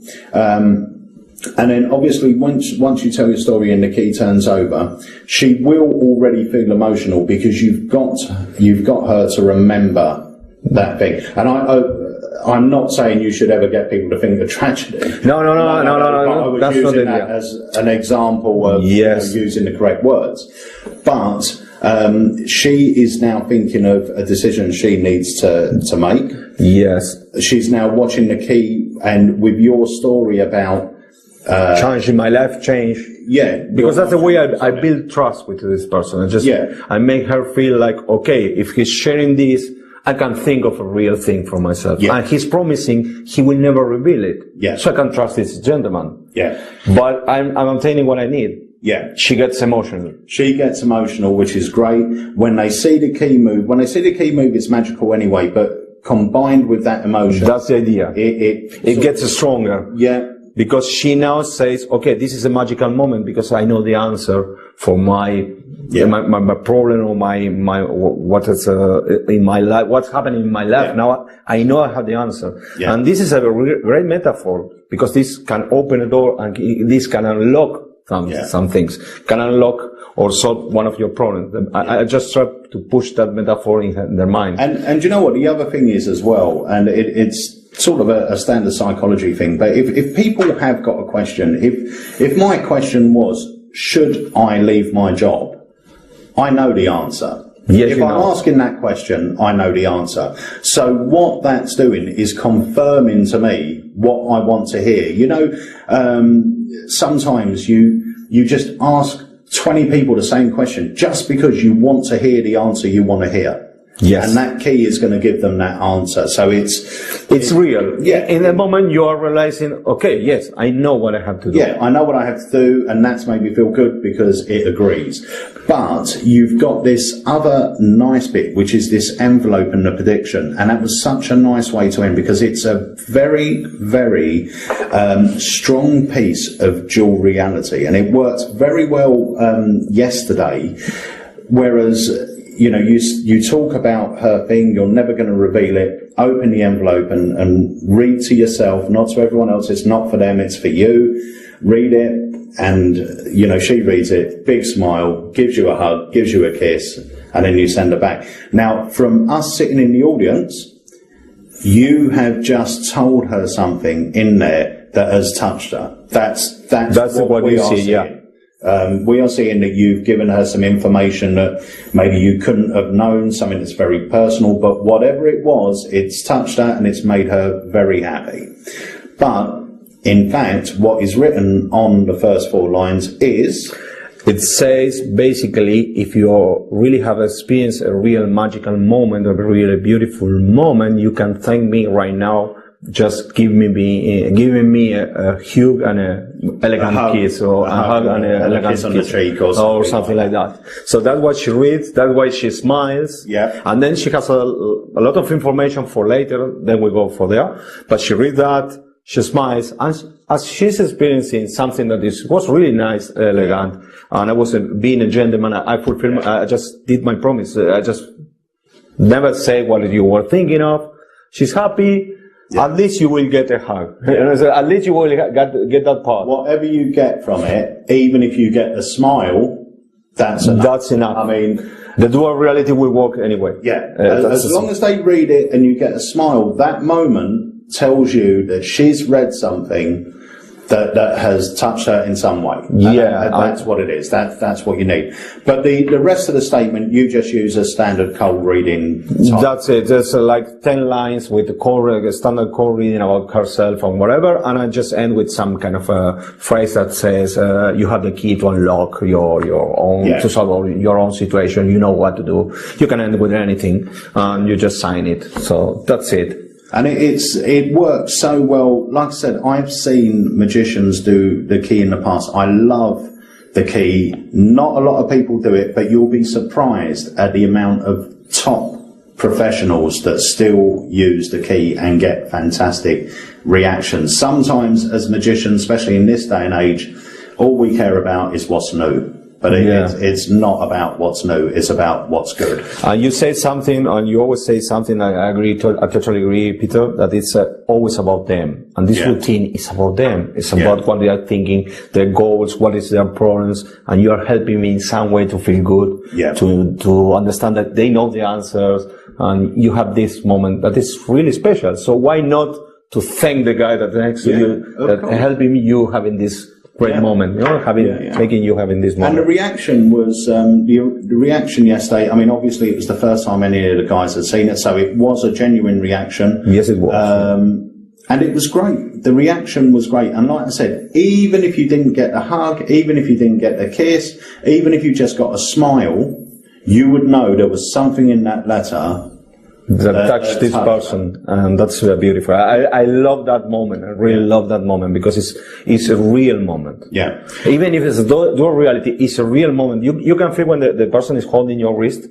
You can feel how when she's getting emotional for real. Yeah. You will feel it because you will feel the vibration. Yeah. And now you know she's in the routine. Yeah. Yeah. And then you have the ending that you know, okay, this is going to play good at the end. And the other thing, just quickly, in that envelope, because you spoke about this thing she's thinking of and you're not going to reveal it, to the audience, they are now thinking that you know what that thing is. You have predicted that thing and you've given her the answer to her question. Yes. That's the bigger picture here. That's the bigger story. That's what your spectators, your audience are going to be telling themselves, is somehow you have known what she was going to ask, and in that letter you have answered it, and obviously you've answered it to her liking because she's reacted the way she's reacted.